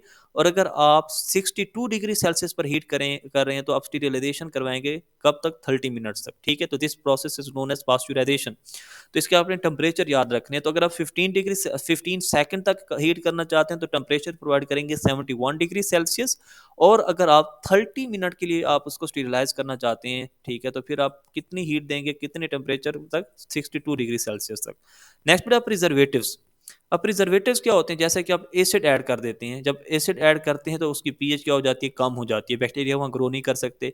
या आप सॉल्ट कंटेंट्स इंक्रीज कर देते हैं किसी चीज़ के अंदर, जब आप सॉल्ट इंक्रीज करते हैं तो हमारे पास जो वाटर उस खुराक के अंदर प्रेजेंट होता है, ठीक है, वो इतना ज़्यादा इनफ नहीं होता कि वहाँ बैक्टीरिया ग्रोथ कर सके, वाटर का लॉस हो जाता है सॉल्ट ऐड करने से, ठीक है। तो जैसे कि पिकल्स के अंदर, जैम्स और ब्रेड के अंदर आप क्या करते हैं, सॉल्ट ऐड कर देते हैं ताकि वहाँ हमारे पास बैक्टीरिया की ग्रोथ ना हो सके। अच्छा, ड्राइंग, ये ड्राइंग लिखा हुआ है, ठीक है, ड्राइंग का मतलब है कि आप पानी निकाल लेते हैं, ठीक है, खुश कर देते हैं, जैसे कि अक्सर गोश्त को खुश करके रखा जाता है, स्टोर कर लिया जाता है, तो फूड इज डिहाइड्रेटेड। अगर खुराक को डिहाइड्रेट कर लिया जाए सो दैट बैक्टीरिया में नॉट ग्रो, तो जब पानी नहीं मिलेगा तो बैक्टीरिया ग्रो नहीं करेंगे, जैसे कि ड्राइड मिल्क हो गया या ड्राइड मीट हो गया। अक्सर आप घरों के अंदर खुश्क दूध इस्तेमाल करते हैं, वो बेसिकली डिहाइड्रेटेड होता है, ठीक है। या जब कुर्बानी का गोश्त आता है, ठीक है, या ईद आती है कुर्बानी की, तो बहुत सारे घरों के अंदर क्या किया जाता है कि मीट को पहले उबाला जाता है, ठीक है, उसको मुकम्मल तौर पर डिहाइड्रेटेड कर लिया जाता है और फिर उसे मतलब कि खुश करके स्टोर कर लिया जाता है। अब जो हमारे पास फ्रीजिंग है, फ्रीजिंग का मतलब है कि आप टेम्परेचर इतना कम कर दें कि वहाँ बैक्टीरिया ग्रो ही ना कर सके। Food can be frozen at -10 degree Celsius to the -18 degree Celsius, कई, ठीक है, वीक से लेकर कई मंथ तक आप इस तरह खुराक को क्या कर सकते हैं, स्टोर कर सकते हैं उसका टेम्परेचर कम करके। जैसे कि फ्रिज वगैरह के अंदर आप मीट को रख देते हैं या वेजिटेबल्स को, तो कम टेम्परेचर होने की वजह से वो क्या हो जाता है, स्टोर हो जाता है और बैक्टीरिया वहाँ ग्रो नहीं कर सकते। नेक्स्ट बेटा हमारे पास है केमिकल मेथड्स। फिजिकल मेथड मतलब स्टीरिलाइजेशन तो आपने पढ़ ली कि स्टीरिलाइजेशन क्या था, destruction of all life forms. अब अपने केमिकल मेथड्स को यूज करके बैक्टीरिया को खत्म करने, तो आप बेटा केमिकल मेथड में तीन मेथड यूज करते हैं। एंटीसेप्टिक्स यूज करते हैं, डिसइंफेक्टेंट्स और कीमोथेरेपेटिक एजेंट्स मतलब के एंटीबायोटिक्स। अब देखिए एंटीसेप्टिक का मतलब है कि आपने किसी ऐसे केमिकल को यूज करना है जो बैक्टीरिया को किल करेगा ऑन द लिविंग सरफेस। तो एंटीसेप्टिक्स वो केमिकल्स हैं that are used on the living tissues to inhibit the growth of micro organism. जैसे कि आप इंजेक्शन लगवाते हैं, आप मतलब कि आयोडीन या पायोडीन से, ठीक है, पहले आप उस सरफेस ऑफ स्किन को साफ करते हैं ताकि वहां अगर कोई माइक्रो ऑर्गेनिज्म या बैक्टीरिया है तो वो खत्म हो जाए। तो एंटीसेप्टिक्स यूज कहाँ होते हैं बेटा, लिविंग टिश्यूज पर यूज होते हैं। और जो डिसइंफेक्टेंट्स हैं अक्सर अपने फिनाइल वगैरह का छिड़काव करते हैं फर्श वगैरह पर, ठीक है, फर्श नॉन लिविंग सरफेस है। तो अगर आपने नॉन लिविंग सरफेस पर बैक्टीरिया को खत्म करना है तो आप किसको यूज करेंगे, डिसइंफेक्टेंट्स को यूज करेंगे। तो disinfectants used on the non living material to inhibit the growth of macro organism. जैसा कि डिसइंफेक्टेंट एजेंट्स कौन से हैं, अल्कोहल है, फिनोल है, हैलोजन है, फॉर्मेल्डिहाइड है, हाइड्रोजन पेरोक्साइड्स है। तो hydrogen peroxide, formaldehyde, halogen, phenol और alcohol, these are the disinfectant agents. Next बेटा कीमोथेरेपेटिक एजेंट्स और एंटीबायोटिक्स हैं। तो देखें हमारे पास ये जो कीमोथेरेपेटिक एजेंट्स हैं ये डिस्ट्रॉय कर देते हैं नेचुरल डिफेंस को, ठीक है। अब देखिए बेटा हमारे पास सपोज वन दैट आपके पास कोई बैक्टीरिया आपकी बॉडी में इंटर हुआ है। तो अब बैक्टीरिया जो इंटर हुआ है आप उसके अगेंस्ट एंटीबायोटिक लेते हैं। एंटीबायोटिक का काम क्या बेटा, ठीक है, कि उसकी जो फैगोसाइटिक एक्टिविटी है या उसका नेचुरल डिफेंस है उसको ख़त्म कर दे और उस मैक्रो ऑर्गेनिज्म की ग्रोथ को या तो रोक दे या उस मैक्रो ऑर्गेनिज्म को मार दे, ठीक है। तो ये जो कीमोथेरेपेटिक एजेंट्स हैं ये डिस्ट्रॉय कर देते हैं नेचुरल डिफेंस को, ऑफ किसका, पैथोजन का नेचुरल डिफेंस, और स्टॉप करवा देते हैं ग्रोथ ऑफ मैक्रो ऑर्गेनिज्म, ठीक है, इन द लिविंग टिश्यू। जैसे कि हमारे पास एंटीबायोटिक्स आप यूज करते हैं, tetracycline, sulphonamide and the penicillin. अब देखिए जो एंटीबायोटिक्स ग्रोथ को इनहिबिट कर दें बैक्टीरिया की ग्रोथ को लेकिन उन्हें किल ना करें, उन्हें कहते हैं मैक्रोबायोस्टैटिक, मैक्रोबायोस्टैटिक्स एंटीबायोटिक्स का नाम देंगे because they inhibit the growth of bacteria. और वो बेटा antibiotics that kill that bacteria immediately इन्हें कहेंगे मैक्रोबायोसाइडल, ठीक है। मैक्रोबायोसाइडल एंटीबायोटिक्स वो हैं दैट किल द बैक्टीरिया। अब देखिए जो केमिकल एजेंट्स आपने यूज किए हैं ये कैसे एक्ट कैसे करते हैं, ये एक्ट करते हैं by malfunctioning of cell wall, bacteria के सेल वॉल को नहीं बनने देते, उसकी सेल मेम्ब्रेन को नहीं बनने देते, या उसके न्यूक्लिक एसिड जो है मैक्रोब्स के, ठीक है, उनके अंदर मेल फंक्शनिंग और मेल फॉर्मेशन लेकर आते हैं। तो जब हमारे पास बैक्टीरिया की सेल वॉल नहीं बनेगी, सेल मेम्ब्रेन नहीं बनेगी या न्यूक्लिक एसिड नहीं बनेगा, तो ऑटोमेटिकली उस बैक्टीरिया की क्या हो जाएगी, डेथ हो जाएगी। और वो क्या हो जाएगी, उसकी ग्रोथ को आप क्या कर लेंगे, कंट्रोल कर लेंगे। तो ये था हमारे पास केमिकल मेथड्स। नेक्स्ट बेटा हमारे पास importance of control of bacteria के अंदर आपने देखना है कि मिस यूज ऑफ एंटीबायोटिक्स कैसे है। अब सबसे बड़ी जो प्रॉब्लम है पूरी दुनिया के अंदर कि लोग इतनी एंटीबायोटिक्स खा रहे हैं कि उस एंटीबायोटिक के खाने की वजह से, ठीक है, आपकी बॉडी में जो बैक्टीरिया प्रेजेंट हैं उनके अंदर इतनी रेजिस्टेंट डेवलप हो गई है कि अब एंटीबायोटिक कोई इफेक्ट नहीं करती, ठीक है, रेजिस्टेंट बैक्टीरिया पर। तो सबसे बड़ी जो हमारे पास प्रॉब्लम है, ठीक है, एंटीबायोटिक के मिस यूज की, वो है रेजिस्टेंस अगेंस्ट एंटीबायोटिक्स। तो वाइड स्प्रेड जो प्रॉब्लम है is a drug resistance against macro organism and this result in an increased resistance against this treatment. तो आप जो एंटीबायोटिक्स खाते हैं उनके उनके अगेंस्ट रेजिस्टेंस डेवलप होने की वजह से जितने भी बैक्टीरिया हैं उन रेजिस्टेंट बैक्टीरिया बन चुकी हैं। तो अगर आपको कोई बुखार हो जाता है, आपको कोई बीमारी हो जाती है और आप उन मैक्रो ऑर्गेनिज्म या बैक्टीरिया के अगेंस्ट कोई एंटीबायोटिक्स खाते हैं तो फ़र्क ही कोई नहीं आता, आप सही नहीं होते क्योंकि आपके अंदर जो बैक्टीरिया प्रेजेंट हैं they become resistant to this antibiotics, ठीक है। अब जो मिस यूज एंटीबायोटिक्स हैं ये इंसान के मेटाबॉलिज्म के साथ भी इंटरफेयर कर सकती हैं और बहुत सारे ऐसे केसेस हैं जिनके अंदर, ठीक है, एलर्जिक रिएक्शन होते हैं और बंदे की क्या हो जाती है, डेथ हो जाती है। अब देखें अगर हम बात करें पेनिसिलिन की, तो पेनिसिलिन जो है बेटा इसका हमारे पास साइड इफेक्ट क्या है, एलर्जिक रिएक्शन, ठीक है। अगर पेनिसिलिन आप खाते हैं और आपकी बॉडी रिस्पॉन्स शो कर देती है, ठीक है, साइड इफेक्ट क्या आएगा, आपकी बॉडी पर क्या हो जाएंगे, आपको फीवर बहुत ज़्यादा हो जाएगा, रेड रेड कलर के दाने निकल आएंगे, ठीक है, एलर्जिक रिएक्शन हो जाएगा और बंदे की डेथ भी हो सकती है। स्ट्रिप्टोमाइसिन का साइड इफेक्ट क्या है जी, स्ट्रिप्टोमाइसिन क्या कर देती है, ये इफेक्ट करते हैं आयोडेटरी नर्व को। तो अगर ये आयोडेटरी नर्व को इफेक्ट करेगी तो बंदा क्या हो जाएगा, बहरा, डेफनेस हो जाएगी। और जो टेट्रासाइक्लिन है इसका साइड इफेक्ट क्या है, ये क्या करवा देती है, permanent discolouration of teeth in the young children. तो यंग जो चिल्ड्रन है बेटा उनके अंदर क्या हो जाती है, डिस्कलरेशन हो जाती है टीथ की ड्यू टू द टेट्रासाइक्लिन। तो ये हमारे पास साइड इफेक्ट्स हैं कुछ एंटीबायोटिक्स के जो आपने याद रखनी है। नेक्स्ट बेटा हमारे पास सियानो बैक्टीरिया। अब देखिए अगर हम सियानो बैक्टीरिया की बात करें तो सियानो का मतलब क्या होता है, ब्लू, ठीक है। तो सियानो बैक्टीरिया को आप क्या नाम देते हैं, ब्लू ग्रीन बैक्टीरिया का नाम देते हैं, ठीक है। अब इन्हें बेटा हमारे पास ब्लू ग्रीन बैक्टीरिया सॉरी इसे आप ब्लू ग्रीन एलजी का नाम भी देते हैं, ब्लू ग्रीन बैक्टीरिया का नाम भी देते हैं। अब ये हमारे पास जो साइनो बैक्टीरिया हैं, ठीक है, ये हमारे पास मोस्टली कहाँ प्रेजेंट होते हैं? जहाँ पर कोई नमी होगी, डैम्प प्लेसेस पर आमतौर पर ये बैक्टीरिया प्रेजेंट होंगे। और ये जो डैम्प प्लेसेस हैं वो यहाँ क्या करवाएंगे? ये फोटोसिंथेसिस करवाएंगे, ठीक है। तो बेटा आपने याद रखना है कि हमारे पास जो साइनो बैक्टीरिया हैं ये फोटोसिंथेटिक बैक्टीरिया हैं। इनका दूसरा नाम है blue green algae. Prokaryotic cell है, ठीक है, और इनका साइज आमतौर पर होता है 1 से लेकर 10 माइक्रोमीटर तक। और ये आम तौर पर क्या करते हैं? ये कॉलोनीज की शक्ल में रहते हैं, ठीक है, कॉलोनीज बनाकर रहेंगे। या ये बेटा हमारे पास इनके जो सेल्स हैं वो चेन बना लेते हैं, ठीक है, धागे की तरह, जिसे कहते हैं ट्राइकोम, फिलामेंटस शेप के अंदर भी एग्जिस्ट करते हैं। क्लियर होगी? और इन सियानोबैक्टीरिया जो हैं, ठीक है, इनके अंदर फ्लैजेला अब्सेंट होता है। फ्लैजेला क्या होगा? इनके अंदर अब्सेंट होगा। और ये मूव कैसे करेंगे?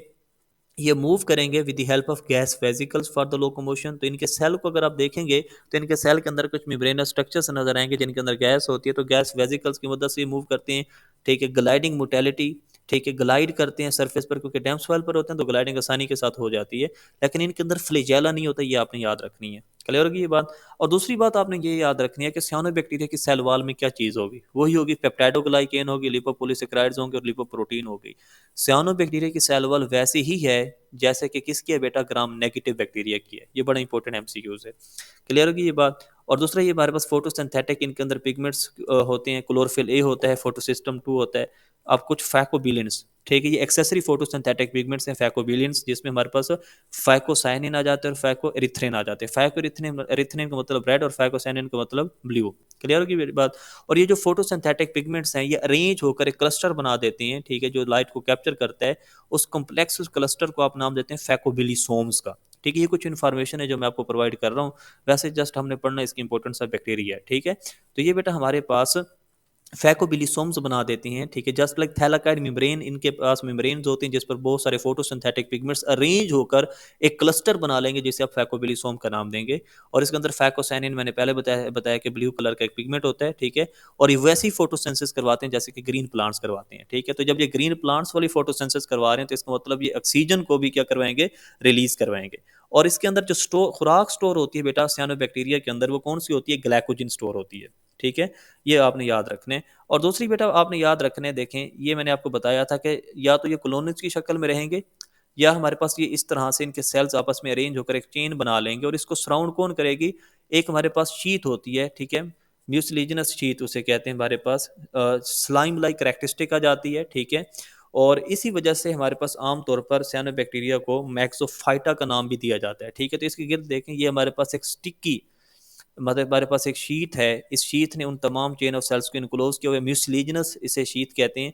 इसके अंदर आपको वेजिटेटिव सेल्स नजर आ रहे हैं। जो नॉर्मल हमारे पास चेन के अंदर सेल्स हैं, दीज आर वेजिटेटिव सेल्स, इन्हें हार्मोगोनियम कहते हैं, ठीक है। क्या नाम देंगे? These are actually known as, sorry, homo, इन्हें हम नाम देंगे हार्मोगोनिया।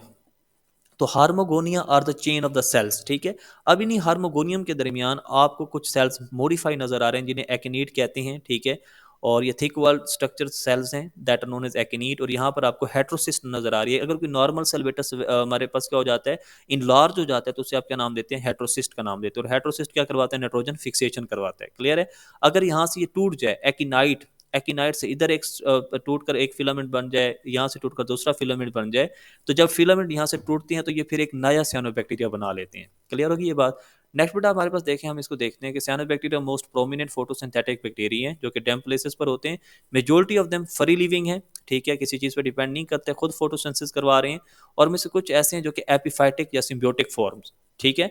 एपिफाइटिक होंगे या क्या होंगे? सिम्बियोटिक। एपिफाइटिक का मतलब है कि नॉन पैरासाइटिक बैक्टीरिया हैं जो आमतौर पर बेटा जो प्लांट्स हैं, जो ट्रीज हैं, उनकी सरफेस पर या उनके आर्गन, जिस तरह हमारे पास लीव्स हो गए, वहाँ रहती हैं। तो एपिफैटिक बैक्टीरिया वो होती हैं जो कि नॉन पैरासाइटिक होते हैं और रहते कहाँ है बेटा? On the surface of plants. और सिम्बियोटिक आपको पता है कि किसी ऑर्गेनिज्म के साथ ये क्या बनाएंगे? सिम्बियोटिक एसोसिएशन बना लेंगे, फंजाई के साथ जैसे कि ये बनाते हैं, या एंजियोस्पर्म्स के साथ ये बनाते हैं। तो सियानोबैक्टीरिया के अंदर जो सेल वाल है, मैंने बताया कौन सी थी? ग्राम नेगेटिव वाली है। इनकी बॉडी यूनिसेलुलर होती है, सोलेटरी होती है, ठीक है। अलग अलग मतलब भी रह सकते हैं, या हमारे पास ये अलग अलग रहेंगे, और या ये कॉलोनी बना लेंगे, ठीक है। कॉलोनी कैसे बनाते हैं? सपोज वन दैट हम कहते हैं कि हमारे पास ये एक सेल है, तो इस तरह से बहुत सारे जो सियानो बैक्टीरिया के सेल्स हैं आपस में अटैच हो जाएंगे, ठीक है। और इनके गिर्द हमारे पास एक म्यूसिलिनस क्या बन जाती है? म्यूसिलिजिनस शीत बन जाती है, ठीक है, स्टिकी सी, तो ये एक कॉलोनी बन गई। या ये हमारे पास क्या बना सकते हैं, फिलामेंट्स, ठीक है, जिसे ट्राइकोम भी कहते हैं। तो ये हमारे पास एक ट्राइकोम है, नोस्टॉक स्ट्रक्चर गिवन है नोस्टॉक का। तो विच में फॉर्म कॉलोन, अच्छा ये हमारे पास या तो फिलामेंट्स की शक्ल में रहेंगे या कॉलोनी की शक्ल में, ये हमने बात पढ़ ली है।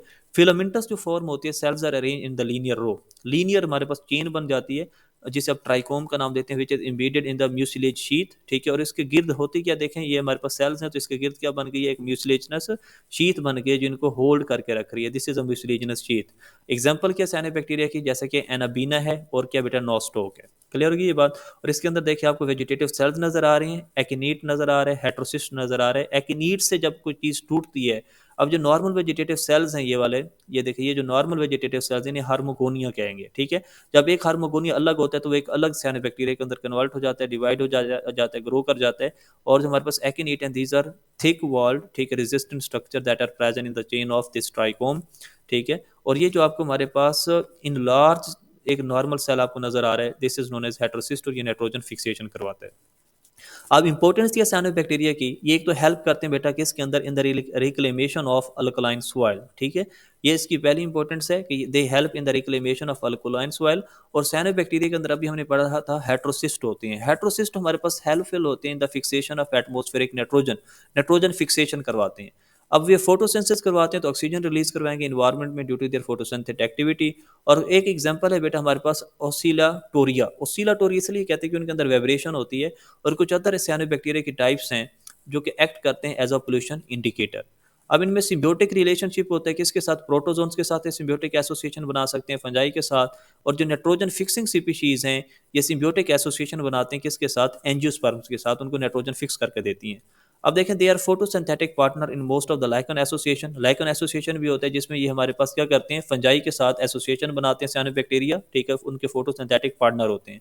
और बहुत सारे हमारे पास स्पीशीज जो साइनोबैक्टीरिया की हैं, ये वाटर बलून बनाती हैं, ठीक है। वाटर बलून का मतलब suppose one that this is a water body, ये हमारे पास सारा क्या था, वाटर था, ये वाटर प्रेजेंट है। अब वाटर की सरफेस पर क्या कर लेंगे, एक हमारे पास वाटर बलून बना देंगे, ये साइनोबैक्टीरिया ग्रीन कलर का, ठीक है।